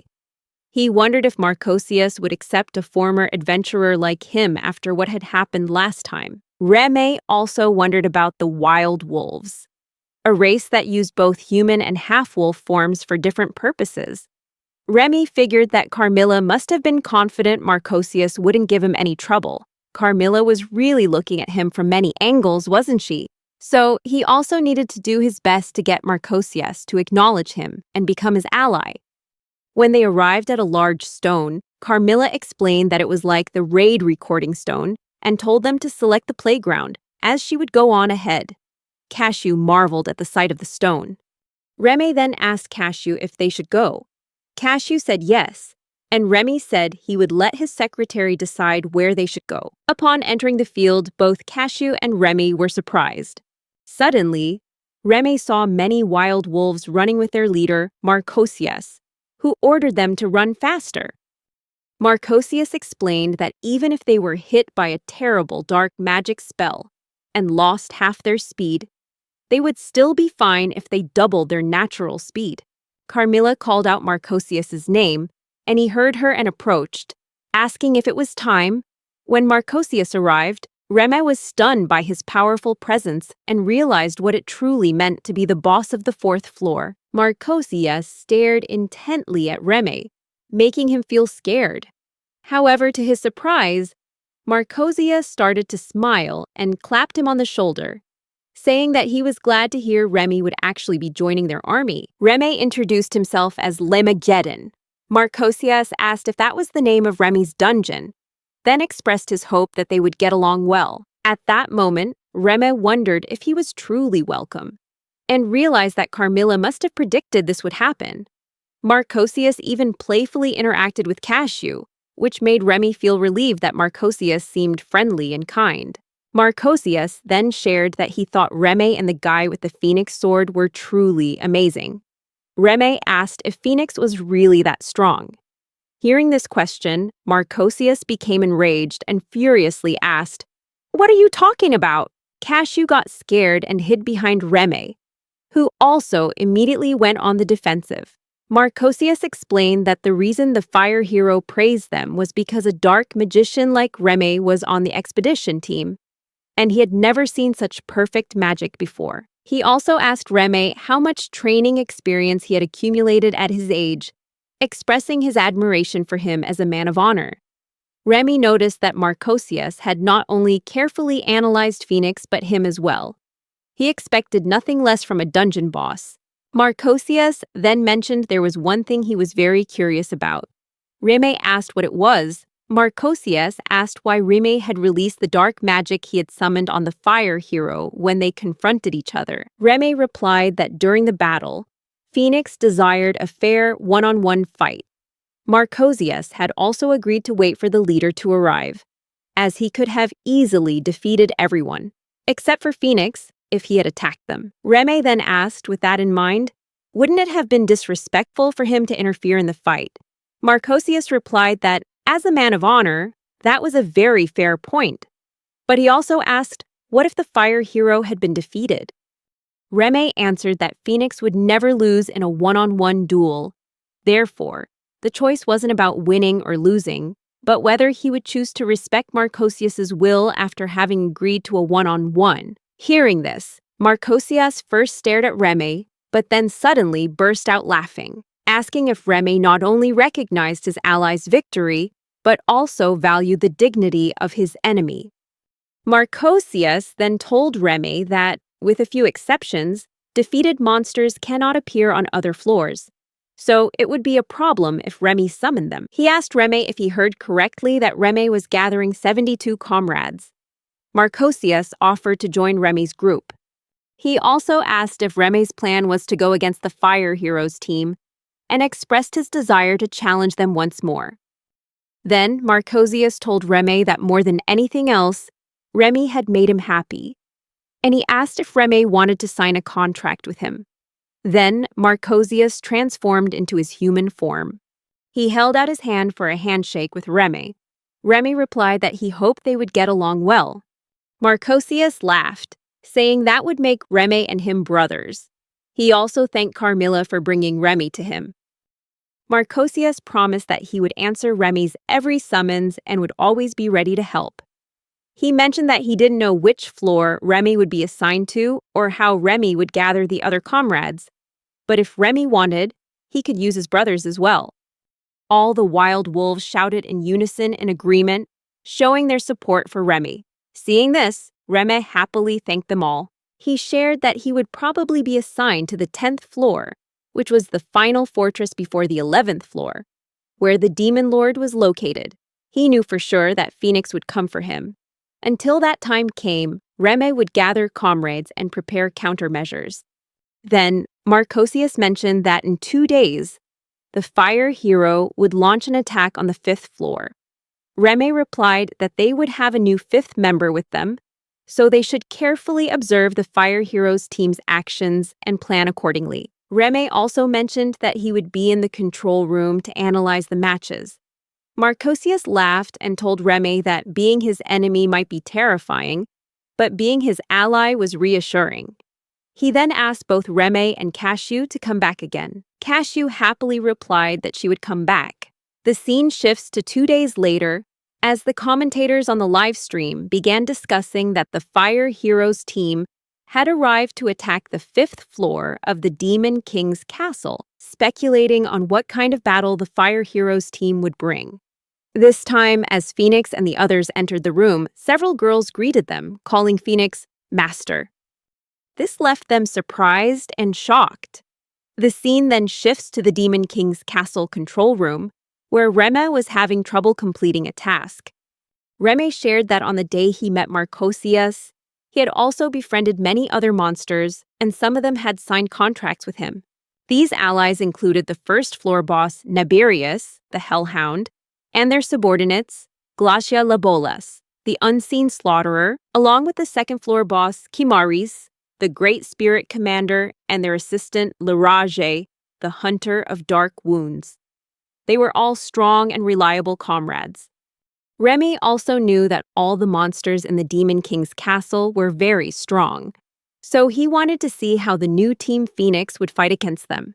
The scene shifts to the 5th floor of the Demon King's castle. Upon seeing the cute girls in front of them, a flustered Alvar asked if this was really the 5th floor of the Demon King's castle. Lily replied that she thought so too. Meanwhile, Phoenix felt something was off. Suddenly, the monster girls started to approach Alvar, asking if his sword was real and if they could touch it. Though nervous at first, Alvar was slowly charmed and replied that yes, he didn't mind. Phoenix was bewildered by Alvar's actions. Suddenly, he saw the floor boss was a succubi and realized it was a charm affecting them. Without wasting any time, Phoenix shouted for everyone to stay calm, but it was too late, as they had all been captivated by the monster girl's charm. Phoenix understood that a succubus's ability was to drain and steal mana. He realized he could resist it as a hero, but it was lethal for others who couldn't. At that moment, Bella, a new member of Phoenix's team, stepped forward and offered to handle the situation. She saw this as an opportunity to show her abilities. Before Phoenix could react, Bella used her magic to freeze all the monster girls. The succubi were also impressed by Bella's move. Bella told Phoenix that she had reduced the magical power affecting each monster. She then proceeded to help everyone return to normal. Meanwhile, Phoenix noted that Bella was the one who had contracted with the spirit of the lily. As they regained their senses, the girls apologized for their carelessness. Alvar also shared that he felt like he had just gone through a drunken spell. Luck asked if this was a nightmare, as he now had to edit everything, except for Bella's performance. As the Fortress of Monsters, the Demon King's castle should definitely have monsters of the highest potential. Encountering strange monsters right from the 1st floor is truly unusual. However, it was surprising to discover that the succubi were concentrated on the 5th floor without a single white mage. If it weren't for Bella, everyone except the hero would have surely been drained of their strength. Luck also mentioned that monster girls are rarely found outside of dungeons, but they are a real nuisance. Phoenix declared that he and Bella would lead the way. Bella replied that she would go ahead and await instructions from her leader.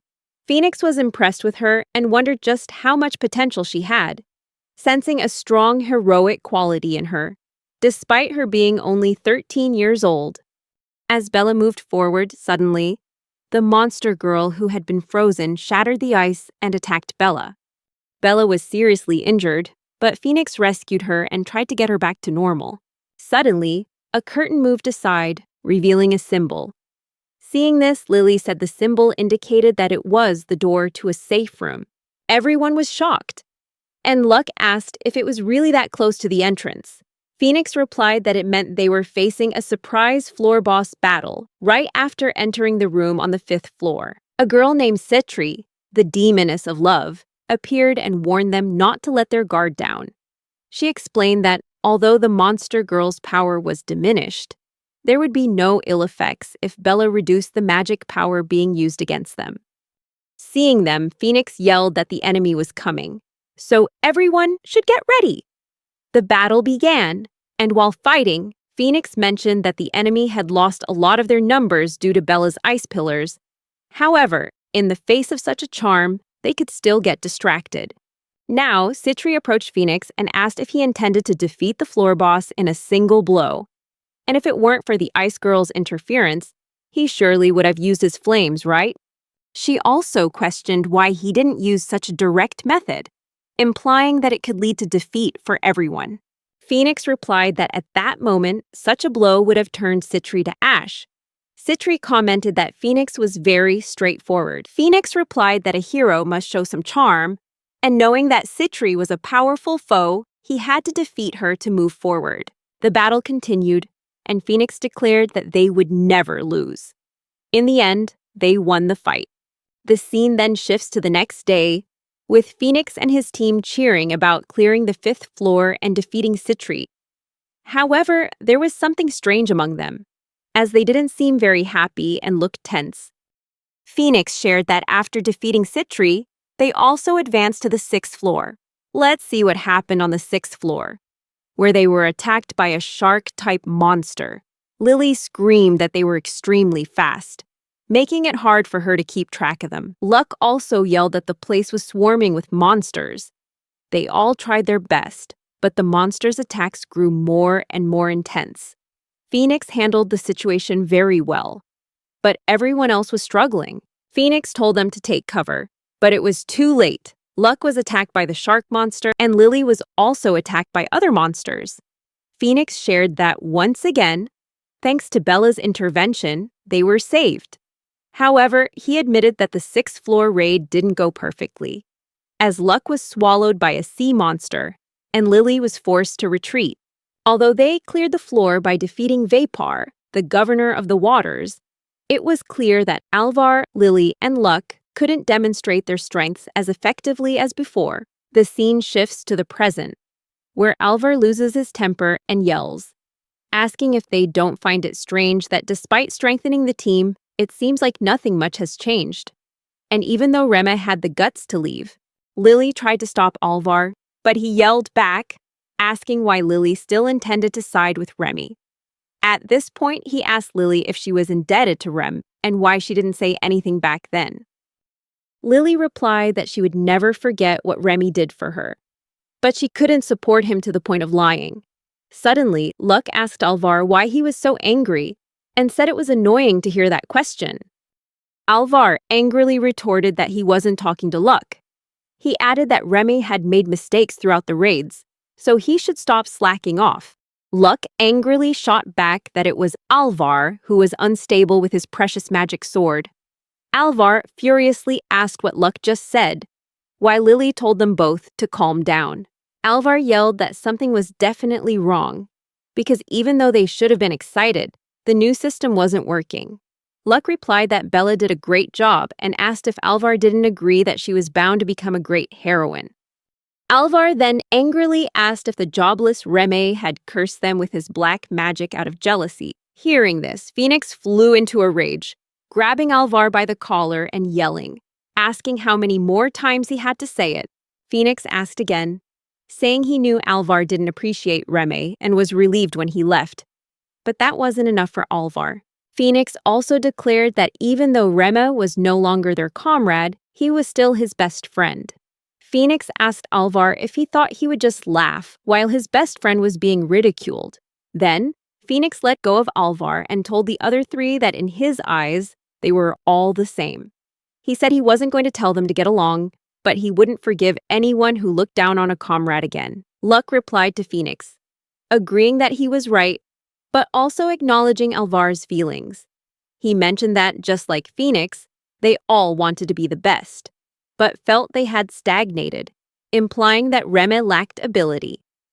Luck also pointed out that Remy was Phoenix's best friend, implying that if Remy was being prioritized for that reason, then how could they ever get Phoenix to accept them? Phoenix felt frustrated then, as the argument ended with his own attitude also being a problem.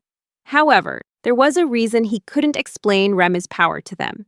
And the three of them didn't realize the blessing they had in Remy's presence. Phoenix told everyone that he had watched all his comrades from the beginning and believed that Remy was necessary. However, he didn't think he could get any sympathy from them. So they shouldn't dwell on the past, but focus on the future. Bella raised her hand and suggested that for the future, as they might expect, the 5th and 6th floors of the Demon King's castle frequently pitted them against tough enemies. She also mentioned the relationship issues. So, even taking that into account, the performance of Alvar, Lily, and Luck had been poor. Luck also seemed to agree with her point. Bella then shared that she didn't know Remy, so this was just speculation. But perhaps Remy was actually a much more powerful black mage than they thought. Everyone was stunned by Bella's idea. Bella continued, saying that even when she compared the previous videos, Alvar's and Lily's accuracy had dropped. Lily replied that she agreed with that. Bella also asked if Luck had been having a harder time defending recently. Hearing all that, Phoenix wondered if Bella had realized that the team's decline was due to them lacking Rem's magic. The fact that she could reach such a conclusion from analyzing past footage and having participated in battle a few times showed she had an open mind, not bound by the conventional methods of adventurers. Lily asked if Bella was saying that from now on they should proceed with the understanding that they were no longer being supported by Remy's superior black magic.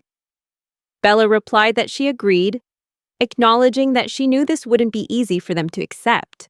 Alvar now felt tense and said it was ridiculous to think that Rem, who was considered incompetent, was actually supporting the team. Now that Bella mentioned it, things had only gotten worse right after Remy left. Luck was still in shock, realizing that they had actually been saved by Remy every single time. Phoenix then told them that Remy was no longer with them and that he acknowledged all of their abilities. Therefore, based on Bella's suggestion, they would build a new strategy, and then the 5 of them would raid the Demon King's castle. They won't be defeated in battle because the hero always wins. Finally, the scene shifts to the Demon King's castle, where a ceremony is taking place. Citri begins to cry in front of Lucy, apologizing that she couldn't win the Hellfire contest again. Lucy comforts her, saying that since she was up against the hero, it was okay, because she did well. Then Lucy asks Remy if the allies are gathering well for his first battle. The next day, Remy replies that thanks to the meeting, everything is going smoothly. Lucy shares that it's his welcome party, and that many people who care about him are present. She also mentions that there might be some who only came for the free food. Hearing this, everyone looks towards Carmela, who is eating nonstop, and even she is startled to hear that from Lucy. Remy then shares that today is his welcome party, a private affair held at the Demon King's army's favorite restaurant. The restaurant is filled with different species of creatures, and Remy feels happy to be welcomed and is thankful for such an opportunity. He feels this is a better way for people to remember him. Instead of having to go around and greet everyone formally, Lucy says that this is a good opportunity to get to know everyone in the Demon King's army.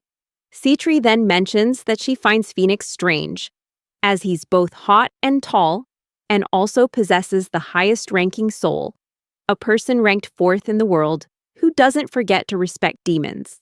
So, if someone said Phoenix was the result of God creating the ultimate warrior, she would believe it.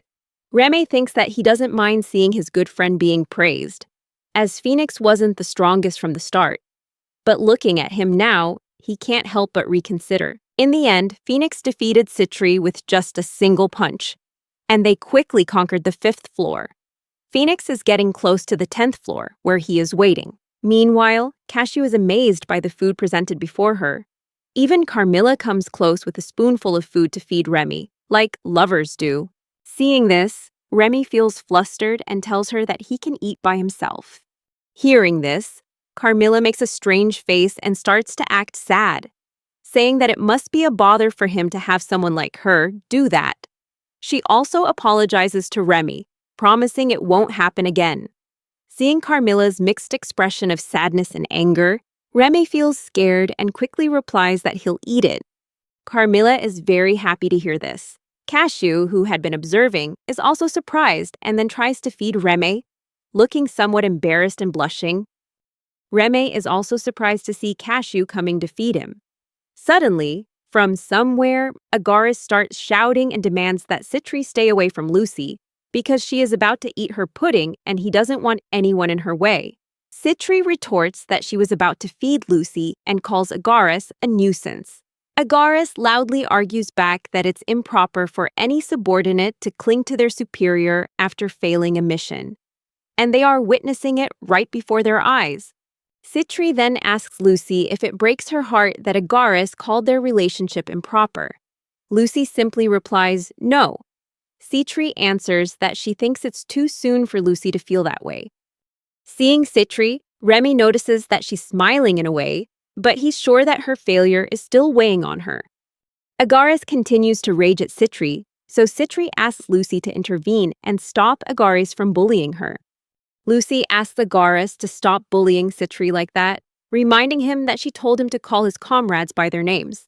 Citri agrees with Lucy and also asks Agaris to consider whether he should be scolding Citri by first looking at Carmela and Ramy, right after they've just been appointed. Carmela angrily tells them not to talk about her while she's having a good moment. Citri angrily asks if Carmela's acting differently just because of Ramy. Even though they've been friends for a long time, she asks Carmela to treat her nicely too.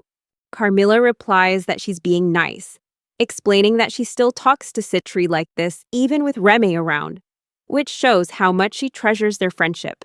Hearing this, Citri is surprised and asks Carmela with a confused look if she's telling the truth.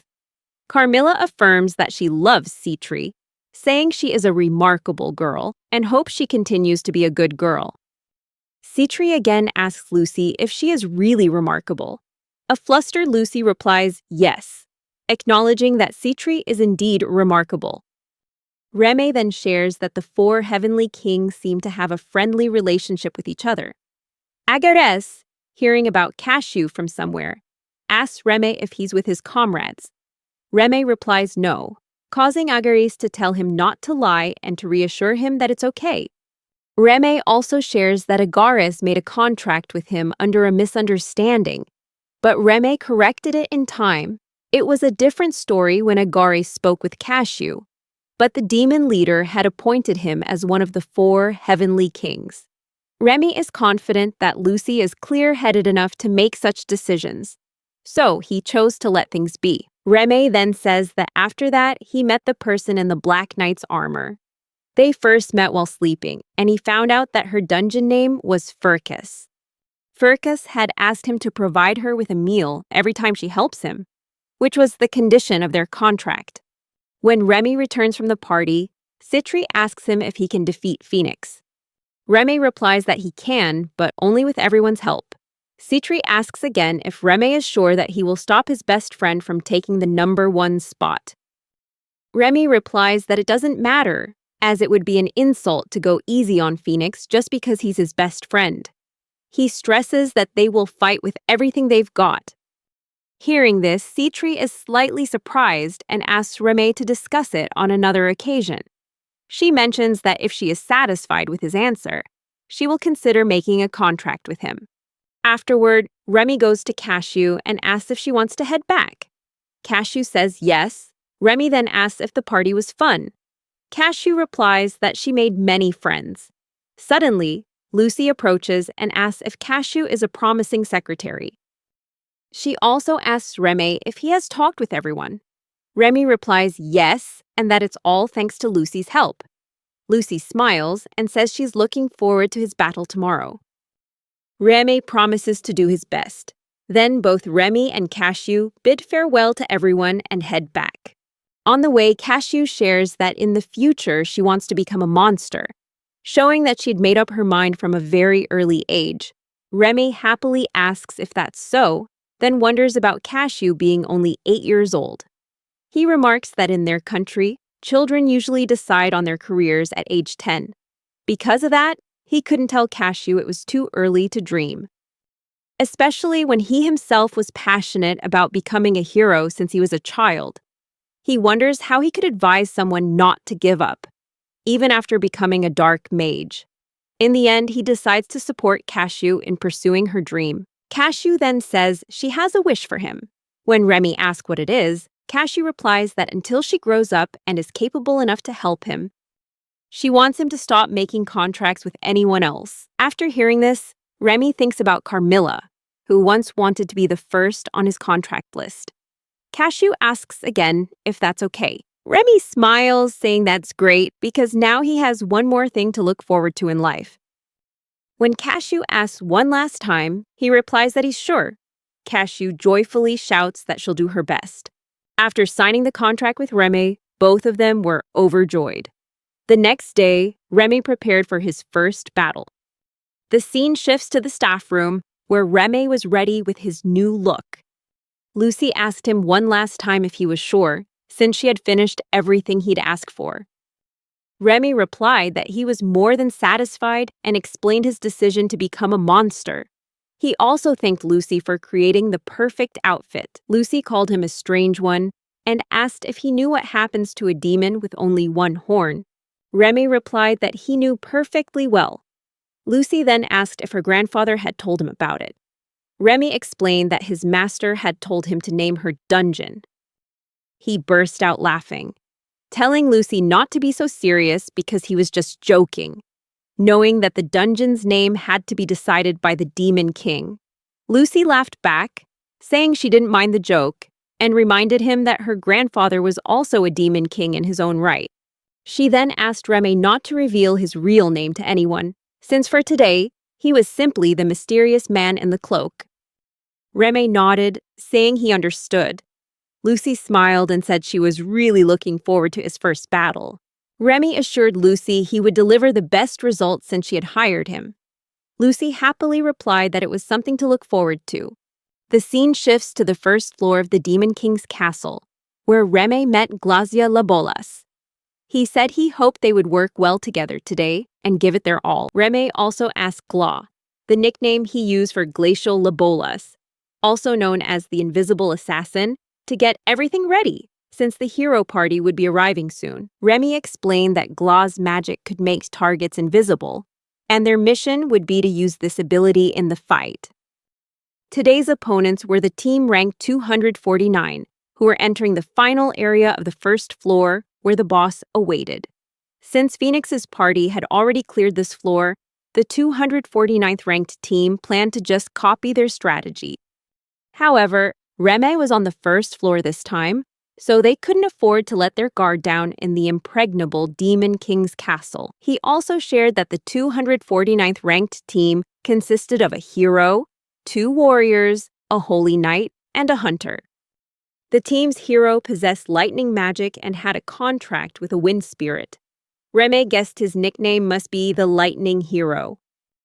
The scene shifts to the hero's party, where they were confident they would easily clear the dungeon's first floor.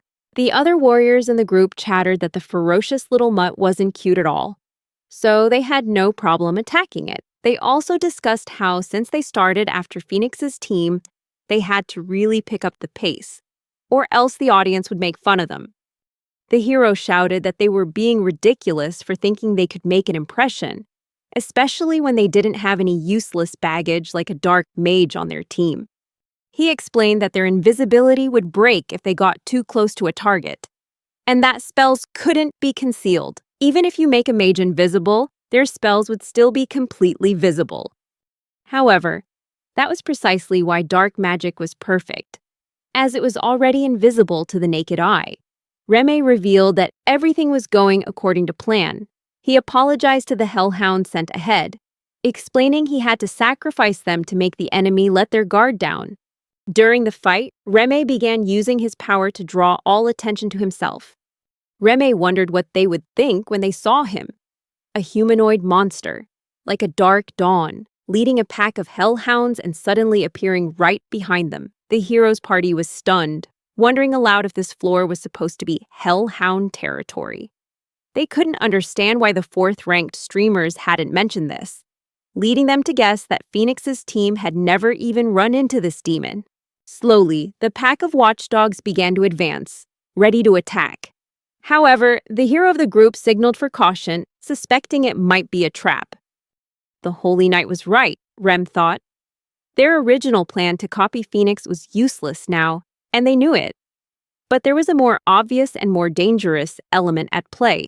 If Remy were to disappear, canceling the invisibility, things would get very complicated. Just then, the hero of the 249th ranked team shouted for his comrades to catch the man in the black cloak before he vanished. Remy mused that heroes are chosen beings, possessing superhuman strength, and would never imagine losing to a monster that isn't even a demon king. This meant the hero of the 249th ranked team wasn't content with his current position and wanted to rise higher. Immediately, the entire 249th ranked team charged towards Remy to capture him. However, just at that moment, Remy used his magic, trapping two of the team members right where they stood. "What's going on? We can't move!" they screamed in a panic.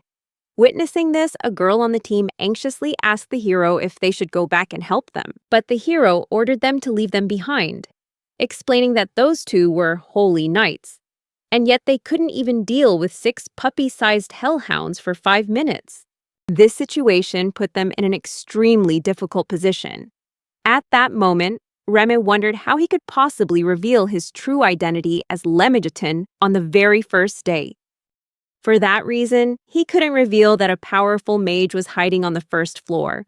So he had engineered a clever solution to this problem. The Holy Knight believed one of the hellhounds must be using dark magic, and he realized the black-cloaked demon's ability to command them was on another level. He considered prioritizing the dark magic user, but couldn't locate them. Remy felt a sense of satisfaction, knowing the kid had fallen right into his trap. A plan that was incredibly difficult to pull off. What made it tricky was that several of the hellhounds could also use dark magic, forcing the hero to focus on dealing with the invisible threat first. Meanwhile, a boy with glasses was attacked by the pack of hellhounds. Just before being defeated, he shouted that it was a trap. Suddenly, just a few seconds later, the boy vanished without a trace. The whole team was shocked to see him disappear, realizing they had fallen into a trap with no way out. Remy noted that even when the hero was on the verge of losing, he still didn't help his teammate.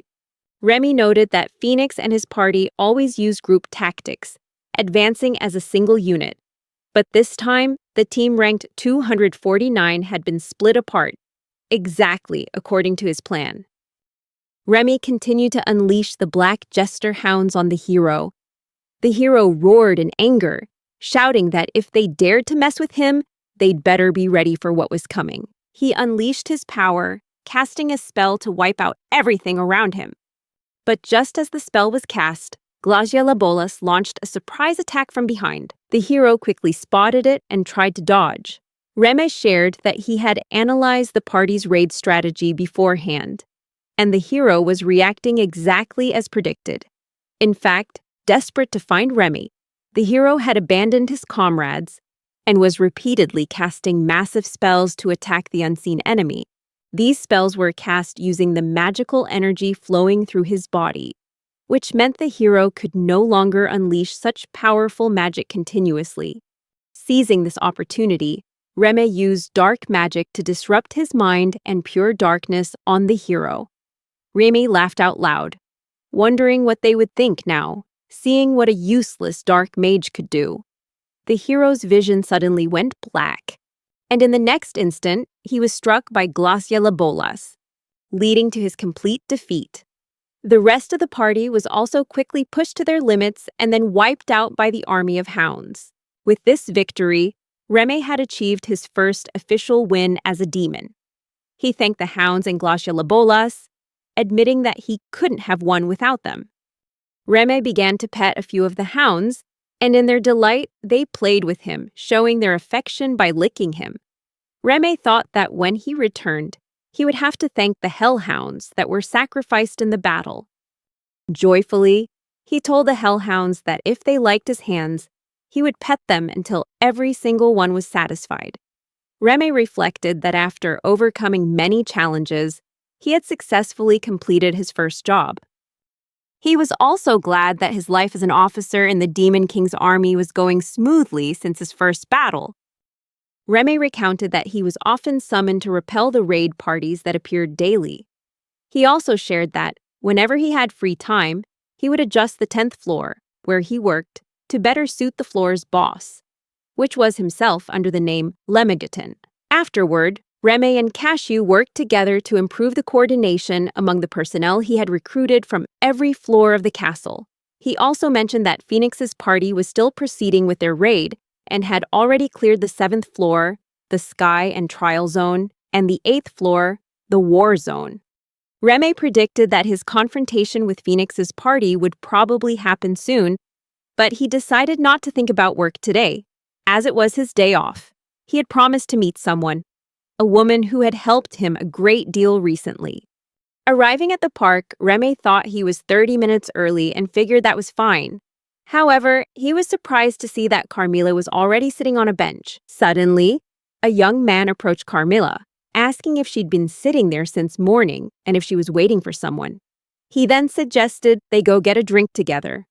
Carmela refused, and the young man asked again in surprise, wasn't she going to have even one drink, especially when he was buying? Carmela stood firm in her refusal and asked him to leave. Angered, the young man raised his hand to slap her, saying she was acting all high and mighty when someone was being nice to her. But before he could touch Carmela, Ramy appeared, grabbing the young man's hand and twisting it. He screamed in anger, asking what Ramy was doing, but quickly apologized, admitting it was all his fault. Suddenly, Carmela sighed and said, "Not this again." Hearing that, Ramy was confused and asked her why she said again, but first asked if she was okay. Carmela smiled, replying that she was fine while she cleaned up a broken bottle. Ramy silently thought about the similarity between this drunk and a beautiful female vampire he'd met before, one who looked exactly like Carmela. She then asked if they should get going and said it felt like a dream to be able to meet him on his day off. Ramy agreed, expressing his desire to thank her for so many things. Carmela laughed, joking that she thought he was already spoiling her too much. That day, they wandered around together, eating cotton candy and enjoying other food, savoring every moment together. As they were walking down the street, Ramy was suddenly reminded of something from his past. Unexpectedly, Carmela said she was feeling a little tired and asked if they could find a place to rest. Tense, Ramy asked if she meant she wanted to drink his blood. Hearing this, Carmela became embarrassed, demanding that he not compare her to those silent but bloodthirsty vampires. She insisted she wasn't that kind of shameful woman. Ramy gently replied that he had never thought of her that way. However, in his mind, he couldn't help but wonder about her words, silent and bloodthirsty. Carmela moved close to Remy's ear and whispered that it was wonderful, and now he had to decide what he wanted them to do, or more specifically, what he wanted her to do to him. Just then, a piece of paper fell from Carmela's dress. When Ramy picked it up to look, he saw it was a guide titled How a Maiden Seduces a Virgin, Part 2 by Citri. Carmela immediately turned beet red and frantically explained that Ramy had misunderstood. She clarified that it was something Citri had slipped into her things without asking, and that she had never once followed Citri's advice. In her shame, Carmela began to cry. Ramy gently comforted her, saying it was okay and telling her not to cry. But deep down, he wondered why Carmela was trying so hard to please him and make him like her. Then, a thought flashed in Remy's mind, and he told Carmela that he thought he would like her to drink his blood. Hearing that, the two of them decided to get a room. Inside, Ramy asked Carmela if they had ever met before. Carmela cheerfully asked if he remembered. Ramy apologized, admitting that he had forgotten. Carmela smiled and shared that helping others had become second nature to Ramy, so he couldn't possibly remember everyone, which he thought was wonderful. Ramy recalled 2 drunks and a beautiful vampire, and then asked if that had happened 2 years ago. Carmela nodded in confirmation. It was indeed 2 years ago when she first met Ramy. At the time, she was working as a vampire in a dungeon in another town, with the role of a blood controller, a unique vampire skill that allowed her to freely manipulate her own blood as well as the blood she consumed. However, she wasn't sure what to do with this ability, feeling like she was some kind of monster. The job was one of the very few options available to her. But regardless, once she'd chosen it, Carmela was determined to prove herself. She trained relentlessly and was optimistic that she could become a floor leader, and maybe even the master of a dungeon one day. But reality was not as sweet as she had hoped. People less skilled than her were promoted first, leaving her wondering why. She was later told that adventurers were hesitant to hurt women because it made them lose points with the livestream viewers. Carmela finally understood the reason, but felt incredibly frustrated. She recalled a time her incompetent superior asked her to dinner. When she refused, her position was changed the very next day, moving her to a dead-end corner of the dungeon where no one ever went. Carmela said she was furious, but felt she had no other choice. It was at that moment that she ran into Phoenix's party. The scene shifts to 2 years ago, with Carmela meeting Ramy and confronting him in a rage. She accused him, saying she knew the truth, that it was all because of his best friend, the hero of flames, who was part of the rank 13 party. Carmela angrily walked up to Ramy and bumped into him, demanding to know if a dark mage could get to rank 13 just by being friends with a hero.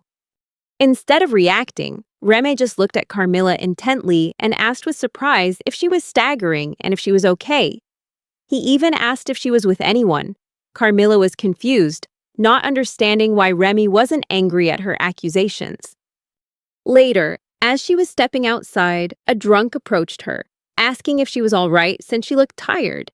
He suggested she find a place to rest. Carmela turned to reply that she was fine, but just as she spoke, a young man suddenly grabbed her from behind.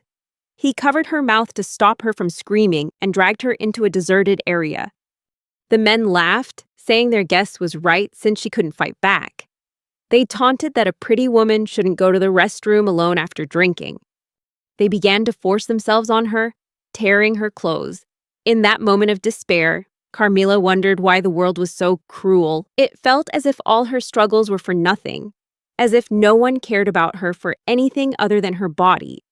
Meanwhile, one of the men shouted for his buddies to forget about the guard and come help him. But they panicked when they discovered their third accomplice lying unconscious on the ground. Suddenly, all of them were blinded, unable to see a thing. From the darkness, Ramy emerged and attacked them. One of the panicked men tried to ask who he was and pleaded with him to wait. But it was too late. Ramy threw a powerful punch, knocking him to the ground. Carmela was stunned, utterly speechless as she watched Ramy save her by taking down the thugs. Ramy walked over, apologized for being late, and handed her a cloth to cover herself with. Unable to hold back, Carmela burst into tears, asking why he helped her, especially after she had said such cruel things to him before. Ramy gently explained that after she left the restaurant, he saw those 3 guys following her and had a bad feeling. Carmela argued back, saying that still wasn't a good enough reason for him to help her.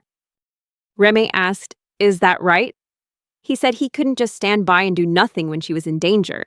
Carmela, still confused, asked if he would really help her, even though she was so rude. Ramy replied that plenty of people dislike him and say nasty things about him. It hurts, but he understands it can't be helped. However, he realized Carmela was different from the people who had criticized him before. He wondered if she really hated him, or if she was just lashing out because of something else. Because sometimes, when someone seems hateful or tries to hurt others, it might be because they're dealing with their own pain. Ramy said that people usually vent to their friends, family, or someone close.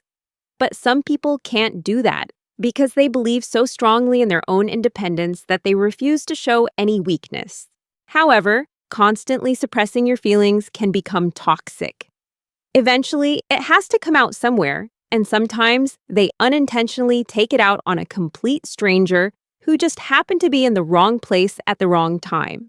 Carmela began to cry harder, apologizing over and over for saying such cruel things to him when he had done nothing wrong. Ramy gently told her it was all right and that he forgave her. Carmela then asked why Ramy chose to hide himself when he was so powerful and why he stayed silent while people said what they wanted about him. She also wondered if it was right for someone to be dismissed just because they're a dark mage, a woman, or young. Weren't those reasons ridiculous? Ramy replied that yes, she was right, but she was the one who had knowingly subjected herself to that flawed system. He asked her if it would be easy to give up, but he knew she must have suffered because she hadn't given up, right? Carmela was quiet for a moment, then asked why he didn't give up. Ramy answered that in his case, it was because he had a dream. He could push himself to the limit because he had set a goal for himself. He also shared that he really admired people who don't give up when faced with a challenge. However, he told Carmela that if she felt like she had hit her limit, maybe she should consider changing her approach. Quitting isn't the same as failing. Sometimes it's a strategic retreat to find a new way forward. Ramy added that from what he knew of her, he was confident she could find the right place to challenge herself again, even if he couldn't tell her exactly where that was. He apologized for not being able to give her a more concrete answer. Carmela, through her tears, thanked him. The scene cuts back to the present, where Ramy asks if she became his fan after that. Carmela replies that it might sound strange, just because he helped her once. Or maybe the concept of becoming a fan doesn't even exist. She admitted she didn't know how to put it into words, but she felt as if she'd been blessed.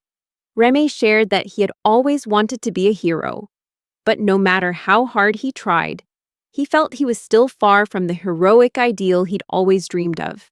He often wondered if all his efforts were pointless, especially since he was a dark mage. But now, he felt a sense of hope. He pointed out that he had helped Carmela 2 years ago, and now she had saved him.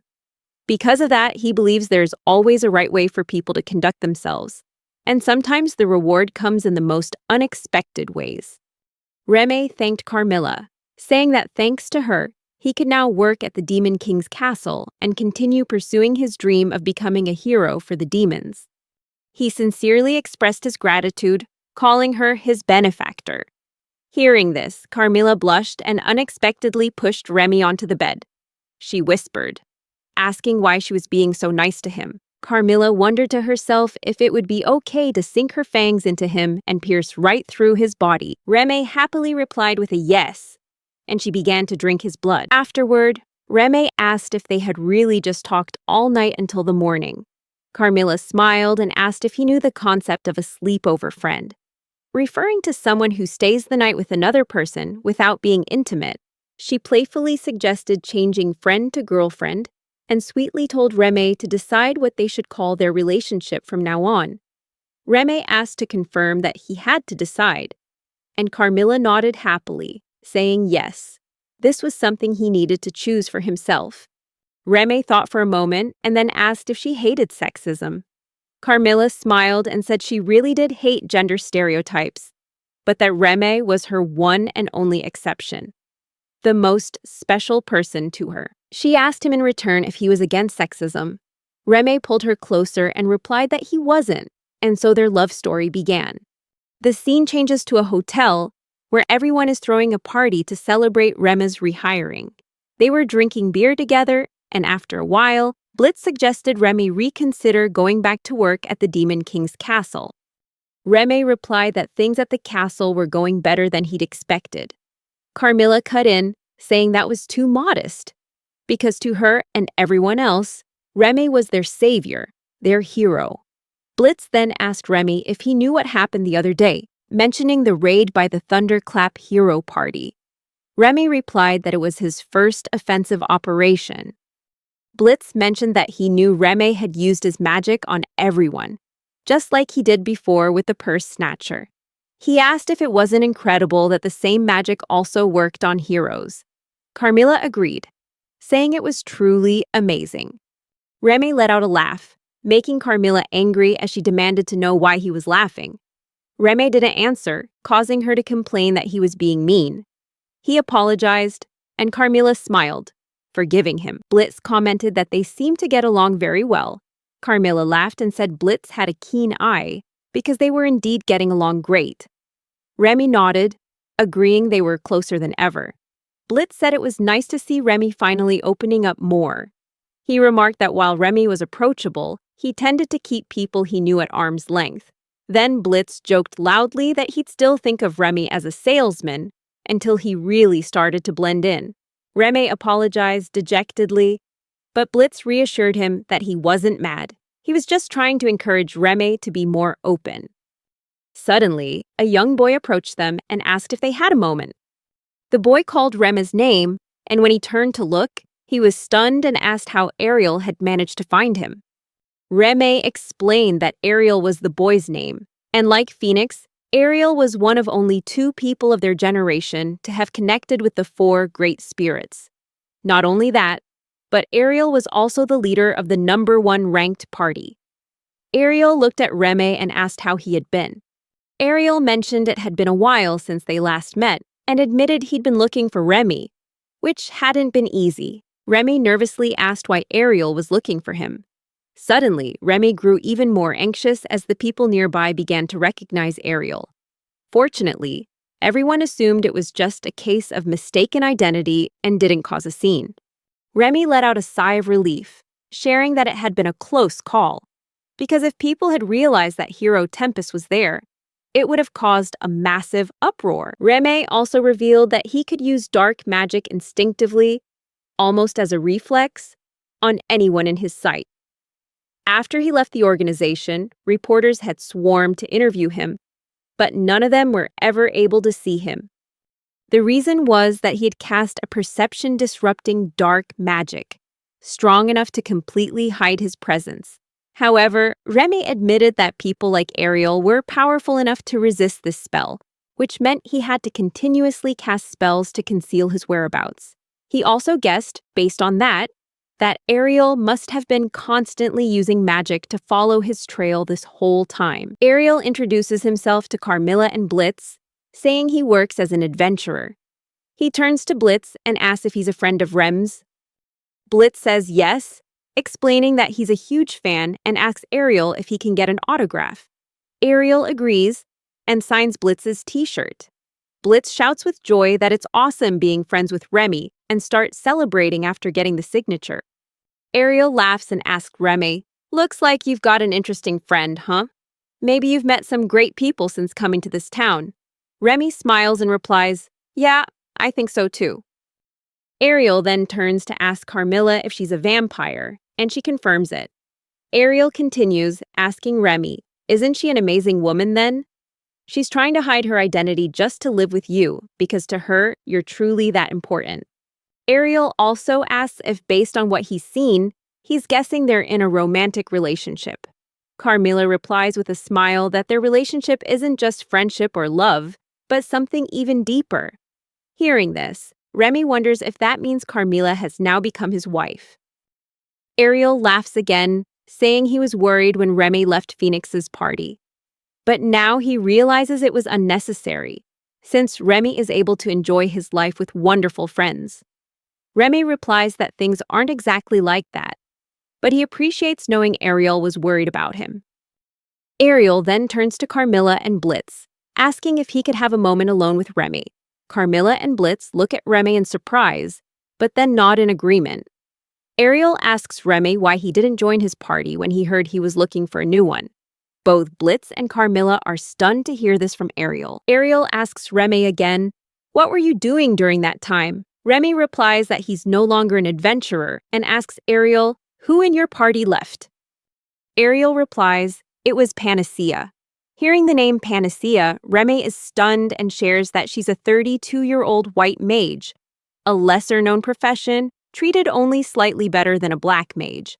But even so, Panacea proved her strength many times while in the world's #1 ranked party.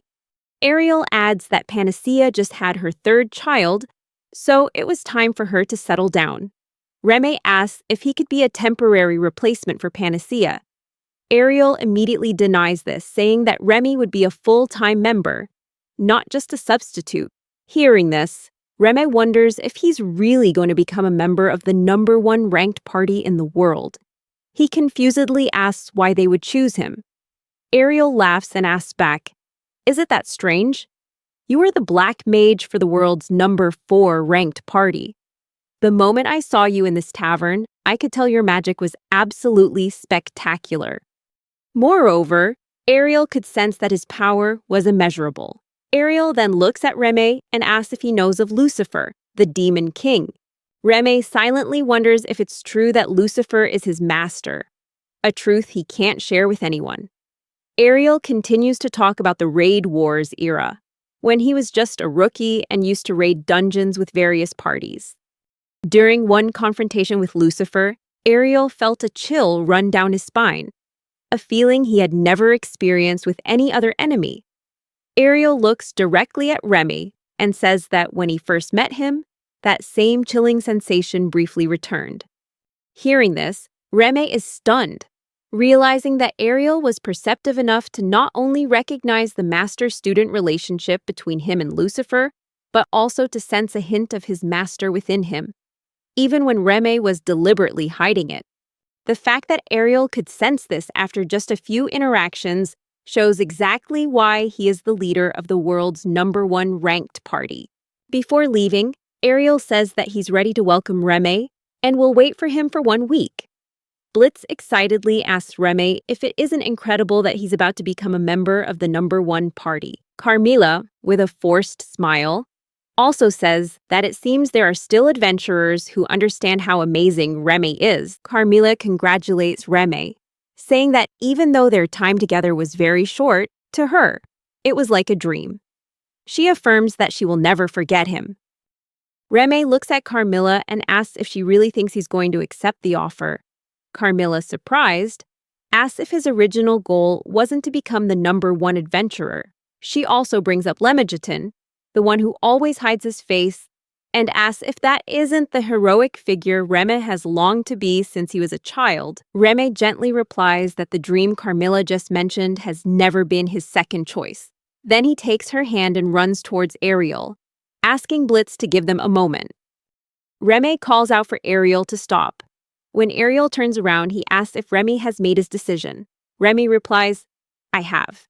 Ariel is pleased to hear that Ramy has made up his mind. Ramy then expresses his gratitude for Ariel's invitation, but says that he would like to decline.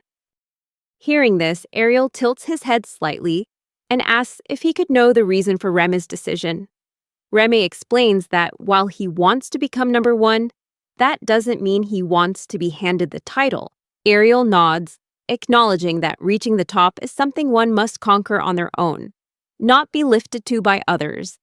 He also admits that perhaps his invitation was a bit unreasonable. Ramy replies that it wasn't at all. On the contrary, he's very happy to know that there are adventurers who acknowledge him. Ariel then asks if Ramy has found a place to belong now. Ramy happily replies, "Yes, I have." Ariel smiles and says he looks forward to seeing how great Ramy will become. And to do that, Ramy will have to surpass him. Ramy confidently declares that when the time comes, he will defeat Ariel. Ariel praises Ramy's determination and says that he feels it's not time for him to retire just yet. The scene shifts to a few days later, with Ramy taking a walk with Cashew. He's been handling contracts, reorganizing the borrowed staff, and strategizing for the upcoming battle with Phoenix's party. At the same time, he's also facing a mountain of issues that require his thought and resolution. Ramy understands that sometimes you need a change of pace to stay refreshed. When Cashew spots something, she says she wants to go look at some dresses. Ramy smiles and tells her to go on inside. The scene moves to the inside of the Scylla design office. Ramy explains that this place is responsible for designing avatars, the magical bodies for the monsters in the Demon King's castle. Cashew says that she wants to request an avatar of her own. Just then, a girl named Lisa appears and asks Cashew if she's the rumored young secretary. Cashew. Lisa steps closer and begins to ask Cashew what she wants, but quickly cuts herself off, saying she thinks she already knows. Cashew panics when Lisa suddenly gets too close, hiding behind Ramy in fear. Ramy also tenses up at Lisa's strange behavior. Lisa reassures them that there's no need to be on guard, explaining that she's been thinking a lot about what kind of outfit would suit Cashew. With the confidence of a genius designer, Lisa adds that Carmela had mentioned Cashew before, and even had an outfit prepared for her to try on. Remy looks at Cashew and asks what she thinks. Blushing furiously, Cashew nods in agreement. They head into the next room for Cashew to try on the dress. While waiting outside the fitting room, Remy wonders if Cashew will just get an outfit or if she'll end up with her own avatar. Suddenly, he hears Lisa's strange tone of voice from inside the room. When he looks over, he sees Cashew worriedly asking Lisa if she's okay. Lisa replies that she's fine, just shocked because Cashew is too adorable. Surprised, Cashew asks if she's really adorable, then admits she wanted to look more like a powerful monster. Lisa replies to Cashew, telling her she definitely looks very powerful, but that in situations like this, proper demeanor is just as important as choosing the right outfit. Cashew steps out of the fitting room and cheerfully roars at Remy, saying she's going to chew him up and tear him to pieces. Behind Cashew, Lisa is sprawled out on the floor, completely captivated by her cuteness. Even Remy can't help but be amazed by how cute Cashew is. Remy then asks if Cashew had fun. Cashew smiles brightly and nods. Remy invites Cashew to get some cake at a cafe, and when she agrees, he feels happy. He shares that thanks to Cashew, he had a fun day and was able to stop worrying. A few days later, Phoenix's party, having cleared the 9th floor, prepares to enter the 10th floor the next day. In the next scene, Remy is lying in bed, watching battle videos and thinking about his own decisive match tomorrow. Suddenly, there was a knock on the door. Hearing the knock, Rem wondered who could be visiting at this hour. When he opened the door, he was stunned to see Phoenix standing in front of him. Phoenix smiled and confirmed, "It's me." Remy stood frozen with a look of both surprise and anxiety upon seeing him. Phoenix's sudden appearance at his door left Remy completely floored. Phoenix looked at Remy with a puzzled expression and asked, "Why do you look so shocked?" "Tense," Remy replied. "Try to imagine how you'd feel if your hiding spot was discovered. Even though you hadn't told anyone where it was." Phoenix thought for a moment, then admitted, "Yeah, that must be pretty terrifying."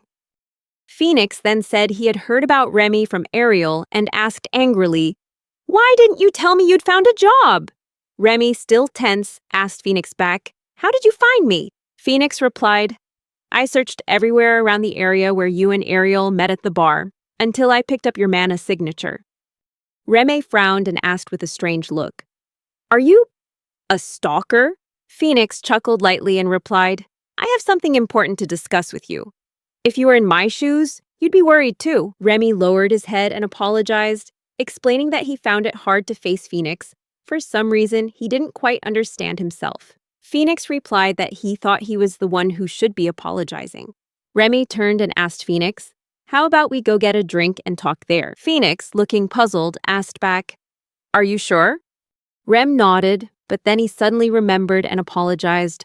"I forgot. Don't you have a raid tomorrow? Should we skip the drinks?"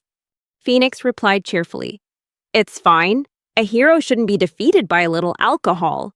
Hearing that, Remy grew tense, wondering if Phoenix was acting a little out of character. The scene changes to a bar later. Remy asked, "You managed to avoid all the reporters, right?" Phoenix nodded in confirmation. Then he turned to ask Remy, "Are you okay?" Remy, looking confused, asked back, "What are you talking about? You've been acting strange this whole time." With a sad look in his eyes, Phoenix replied, "I just thought you'd be mad at me." Remy smiled reassuringly. "If you're worried about the stalking thing, then yeah, it was a little weird. But you don't need to worry about it." Phoenix shook his head, explaining that he was worried about their party. Remy thought about it and realized Phoenix had been worried about this the whole time, even though he wasn't the one who forced him to leave. In fact, he had tried to make him stay. Remy smiled and said, "You're such an idiot. If I was really going to be mad at you, I would have been mad the moment I found out you became a hero." Phoenix replied cheerfully, "Yeah, I know you're that kind of person." He also apologized for ever doubting Remy. Remy laughed and said, "In that case, this one's on you, because I haven't gotten my paycheck yet."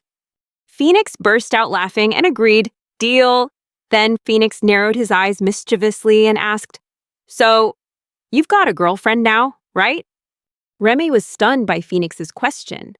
Phoenix continued, saying he'd noticed Remy seemed more reserved lately, and added that he would say hi to Carmela next time. Hearing this, Remy seethed internally, wondering why Ariel would go around telling people unnecessary things. He corrected Phoenix. First of all, Carmela and I are not a couple, we're just friends. Then he quickly asked, so what did you want to talk about anyway? Phoenix looked Remy straight in the eye and asked, why did you leave the party without telling me? He mentioned that Lucky Lily, Alvar, and of course Bella were all important teammates to him. Then Phoenix brought up the promise between them. Didn't we start this whole thing because of our childhood promise? At those words, memories of the early days came flooding back to Remy's mind. He remembered the time when they, as best friends, had formed their adventure party and begun their journey. Phoenix had once said his dream was for the two of them to become the #1 ranked party in the world, and Remy had agreed to it. Now, thinking back, Remy realized that leaving the party without a word to Phoenix was like a betrayal of their friendship. Remy replied to Phoenix that it was impossible for him to stay. He explained that, in the public's eyes, he was just seen as a useless, dark mage.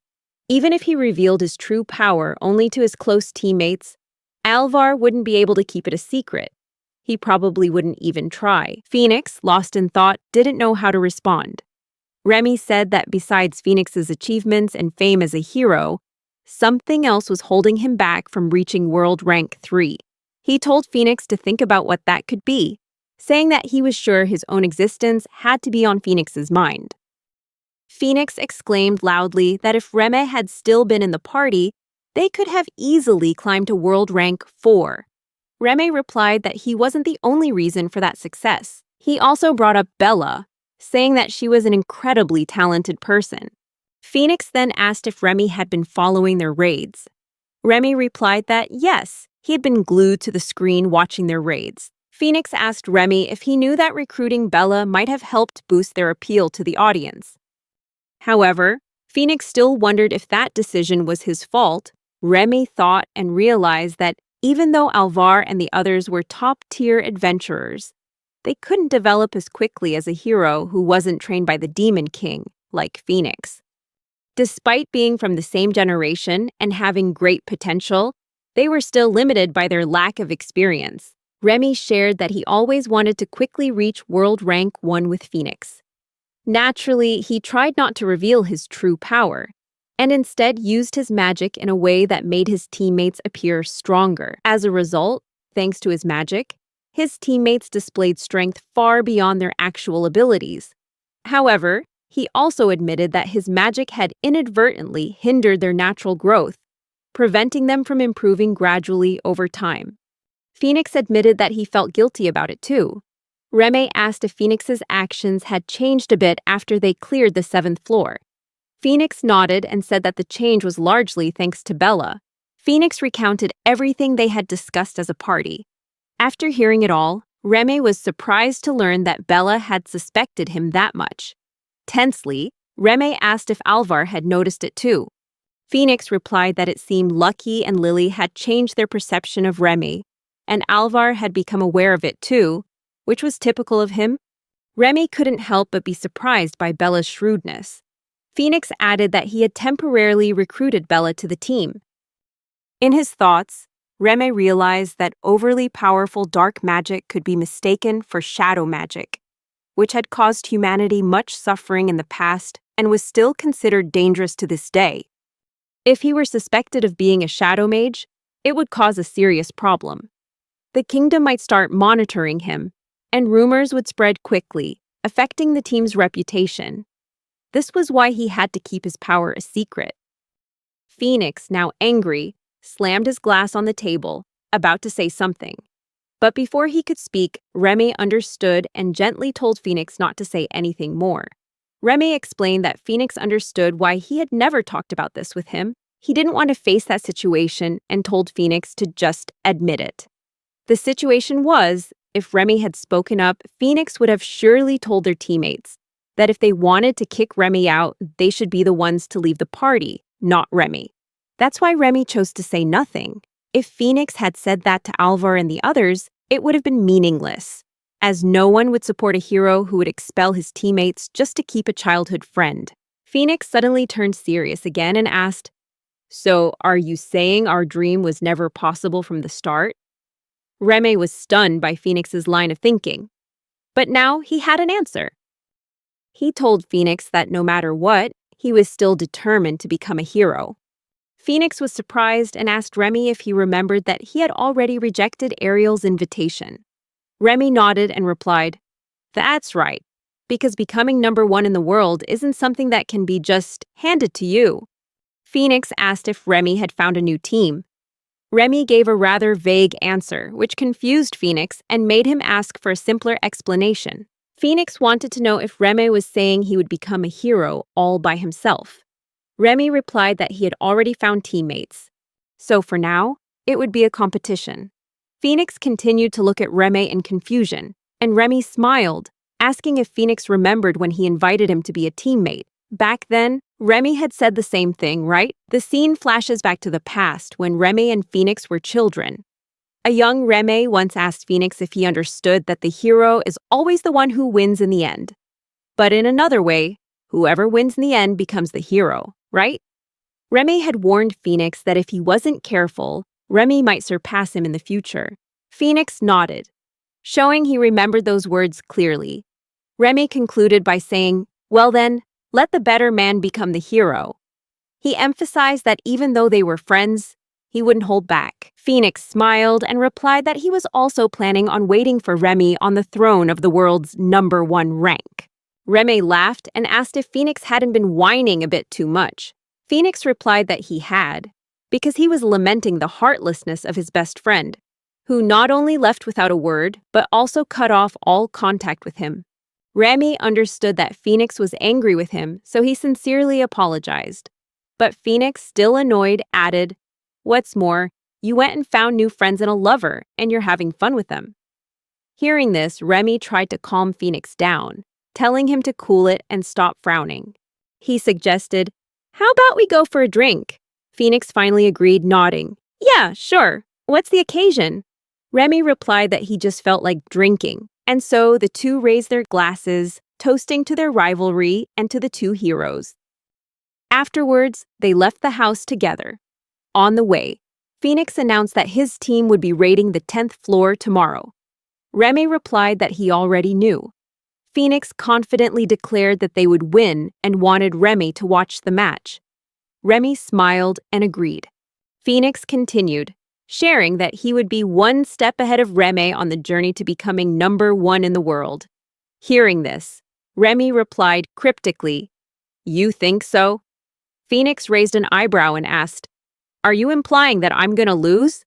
Remy just smiled and replied, "You'll find out for yourself tomorrow." Phoenix said confidently, "I'll definitely win, because that's what I was taught, that the hero always wins." Remy chuckled and told Phoenix that he was moving to a new place soon, but this time he didn't need to worry about him. Phoenix agreed on the condition that Remy wouldn't cut off contact completely. Remy, a little tense, replied, "All right," and promised to keep Phoenix updated on his work, and that he would come to see him in person. Phoenix laughed out loud and joked, "But you also have to introduce me to that beautiful lover of yours." Remy burst out laughing, retorting, "Now you're just being a pest." They both laughed heartily and finally said their goodbyes. As he walked away, Remy thought about their meeting tomorrow.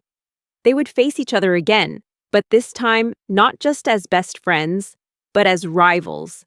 A battle was coming, where the hero of humanity would clash with the hero of the monsters. The next morning, before Phoenix's team entered the Demon King's castle, they had an interview with a reporter. The reporter asked Phoenix about the upcoming raid on the 10th floor and his team's impressions of the events that had occurred since the beginning of their journey. Phoenix replied that it seemed most late-starting adventurers were defeated within a single floor, and that the Demon King's castle was indeed an extremely difficult dungeon to raid. The reporter then asked if the raid on the 5th floor was their first one since the dark mage Remy had left the party. They also mentioned that Phoenix and Remy had been close since childhood, and asked if Remy's departure had affected their raids in any way. Hearing this question, Phoenix began to think. He remembered that he had agreed to leave Remy alone and not interfere with his decision. However, realizing he had never publicly expressed his opinion on Remy's departure, Phoenix felt a little uneasy. He knew that no one wanted to hear that Remy was an indispensable member, which was what he truly felt. What the public expected to hear was that removing Remy was the right decision. Phoenix wondered if he could bring himself to say that. Suddenly, Bella spoke up, stating that she considered Remy to be an incredibly talented dark mage. Hearing this, the reporter was surprised and nervously asked Bella if she was the one who had replaced Remy to strengthen the hero's party. The reporter also commented that the party's strength seemed to have improved. Bella laughed loudly and replied that if the reporter thought so, then he clearly lacked judgment. The reporters were shocked by her comment and immediately fell silent. Bella continued, saying that if anything had improved with her participation, it was the party's appeal. However, she also believed that the overall balance of the team was now better than before. The reporter, still tense, asked Bella again if she was asserting that Remy was truly a superior dark mage. He added that there had been rumors that Remy had long been considered a burden to the team. Hearing this, Bella shot back a question, asking the reporter if he had ever written articles based on these rumors. She went on to stress that, if he thought about it, the hero, Tempest, Ariel, had also praised Rem. The reporter, looking flustered, asked, "Is it true that the #1 ranker praised Remy?" Immediately after, the reporter turned to Alvar and asked if he had made any statements about Remy in a previous interview. He also mentioned that Alvar had publicly supported Remy's removal from the party, stating that it was the right decision. Alvar tensed up and asked if that was the interview before the 10th floor raid. Immediately after, he became angry and confronted the reporter, asking how long he planned to keep talking about people behind their backs. The reporter was flustered, causing other reporters to jump in, quickly shifting to ask Alvar about the team's future. Meanwhile, Phoenix approached the main reporter. Seeing Phoenix, the reporter grew fearful and stammered that he wasn't acting on his own, but was just following orders from his superiors. Phoenix, furious, said that he didn't care who gave the orders, and demanded that the reporter think before he said anything. The reporter cowered in fear on the ground.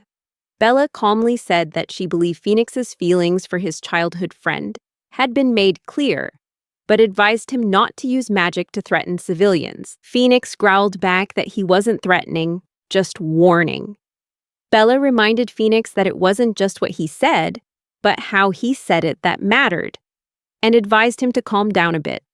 Phoenix sighed, admitting that it seemed Bella had gotten used to the hero's party and expressed that he was happy to be her captain.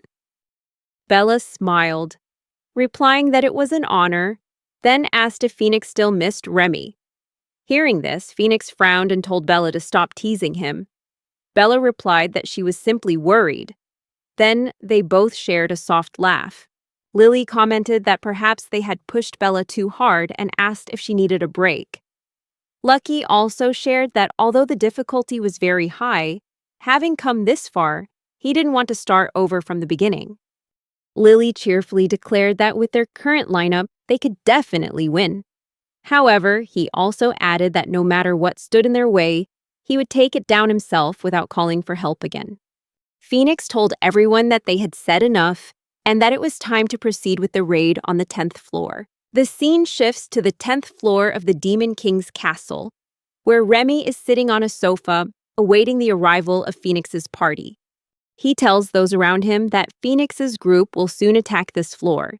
He also asks if there's anyone in the opposing party the monsters haven't met before, as these were the ones who defeated the minions on the previous floors. Remy reminded himself that, as an officer in the Demon King's army, he had to maintain his composure and calm demeanor, an attitude he had cultivated while working under the Demon King. He also thought about his comrades, the monsters in the dungeon, the ones who had been defeated by Phoenix's party before they could even reach this floor. Remy wondered if he had ever truly understood the monster's strength. He silently wondered why, even after being defeated, they would get back up, ready to fight again. Rema also told himself that Phoenix, the hero of humanity, had the potential to become the strongest of their kind. Therefore, even if the monsters tried to challenge Phoenix's party again, their defeat was inevitable.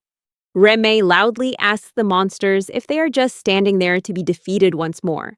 Marcosius responds with a resounding "no way," declaring that they have risen again to seize victory with the officer's support. Officer Naberius eloquently agrees with Marcosius, proclaiming that with his 3 heads, he will tear out the enemy's throat next time. Kimaris then steps forward, saying he wants to add the ice hero to his collection and believes that with the officer's support, it will surely become a reality. Le Rage, the gangrene huntress, shares that this time she will definitely not let the elf who dodged her arrow last time get away again.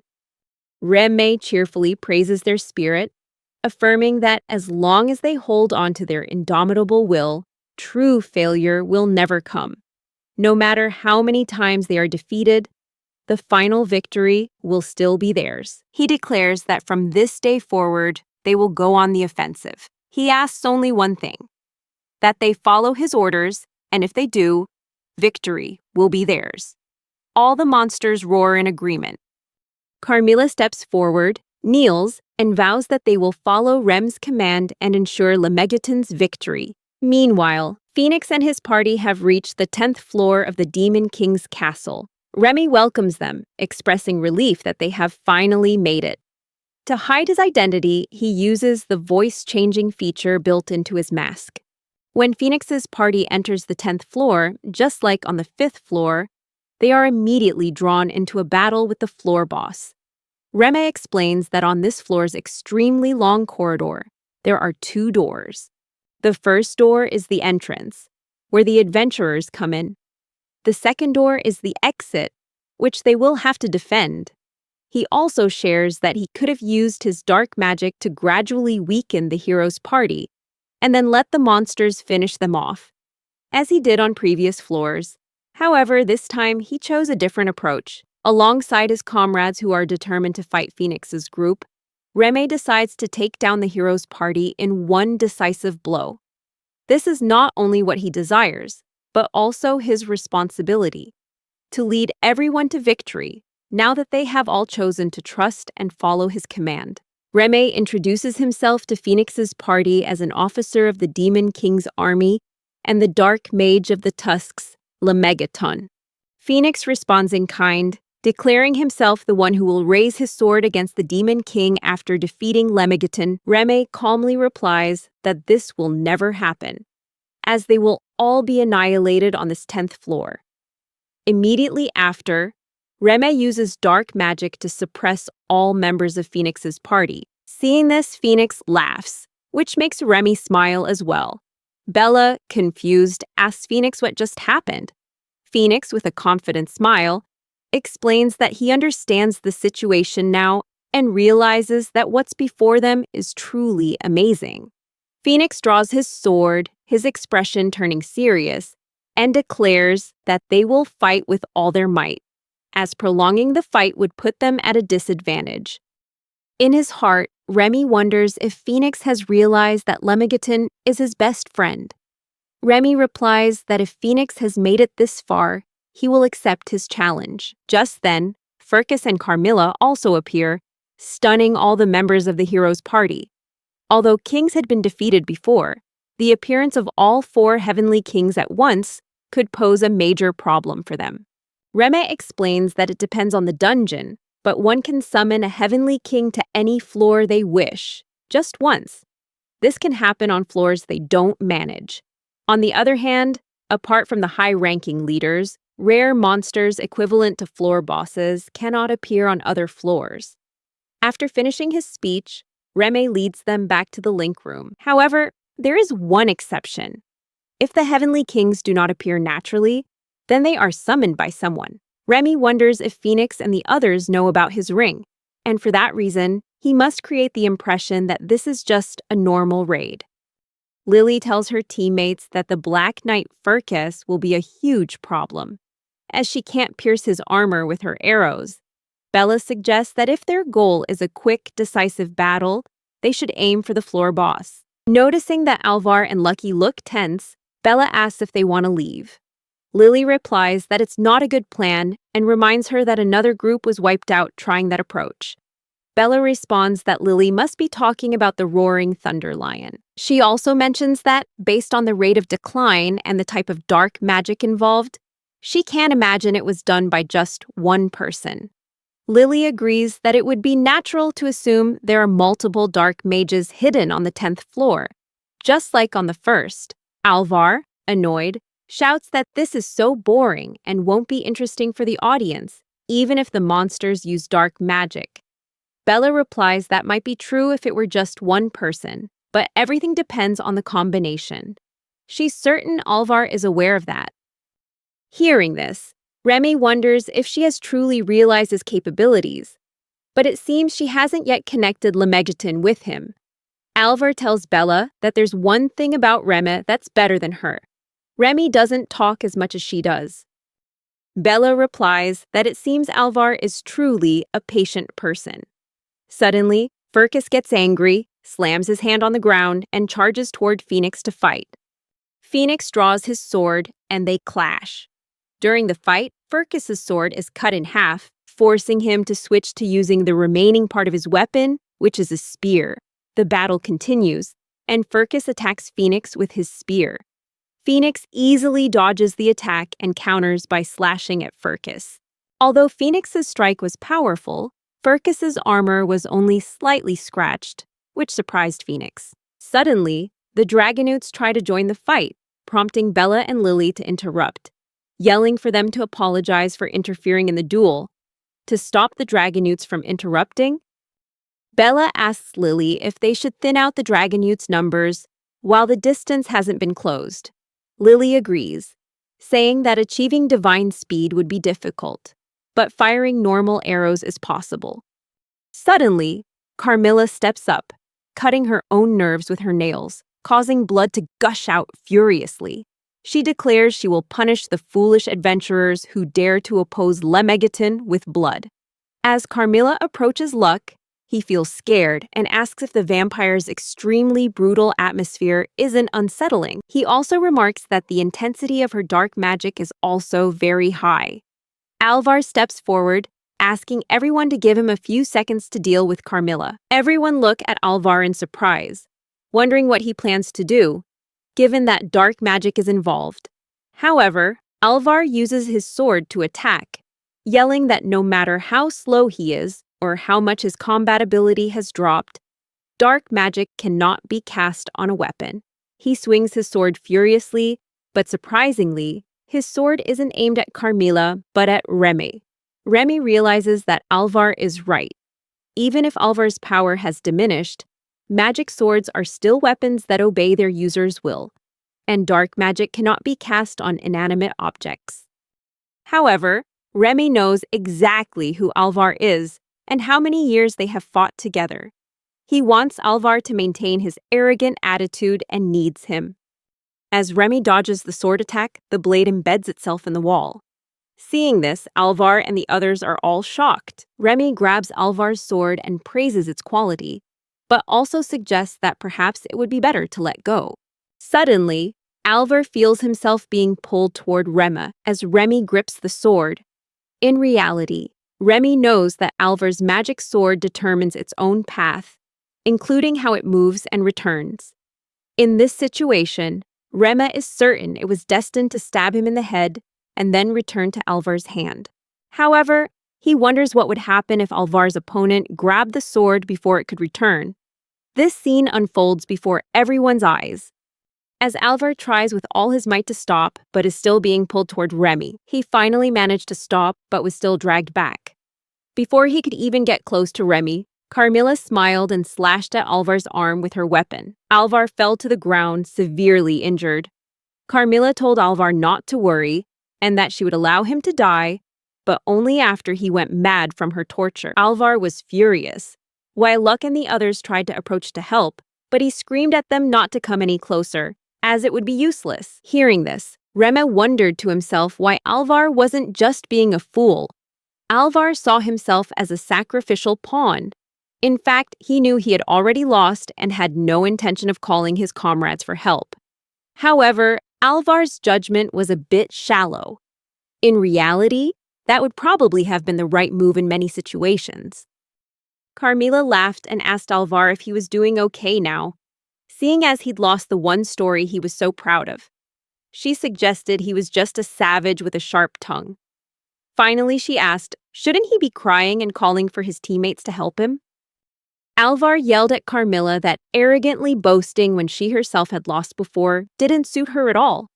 He declared that his own 2 feet were more than enough to handle someone like her. Carmela, enraged, declared that she wouldn't lose and would seize victory. She ordered her bats to fly towards Alvar, causing him to tell her to stop showing off like she was their hero. Ramy intervened, asking Carmela not to finish Alvar off just yet. Carmela agreed, saying she would do as Ramy said. Meanwhile, Ramy thought about a magic tool that would reappear whenever a magic avatar was summoned. If that person left the battle, it would turn into magic particles, just as their clothes disintegrated. However, as long as the magic avatar remained intact, anyone could use it. Ramy explained that Alvar had prided himself on this for years, so he was very familiar with it. But now Ramy was using it just as Alvar once did, to give the impression that he had learned it through observation. Lily grew tense and yelled that this was bad because Lemegeton was planning to use Alvar's magic sword. Hearing this, Bella was surprised, and Alvar also shouted, calling Lemegeton a bastard. Suddenly, Carmela noticed Alvar getting up, so she attacked with her sword, forcing him back to his knees. Carmela told Alvar to take a good look at his teammates, because he was about to suffer a devastating defeat at the hands of a black mage like Lemegeton. Alvar yelled, telling her to stop messing with him.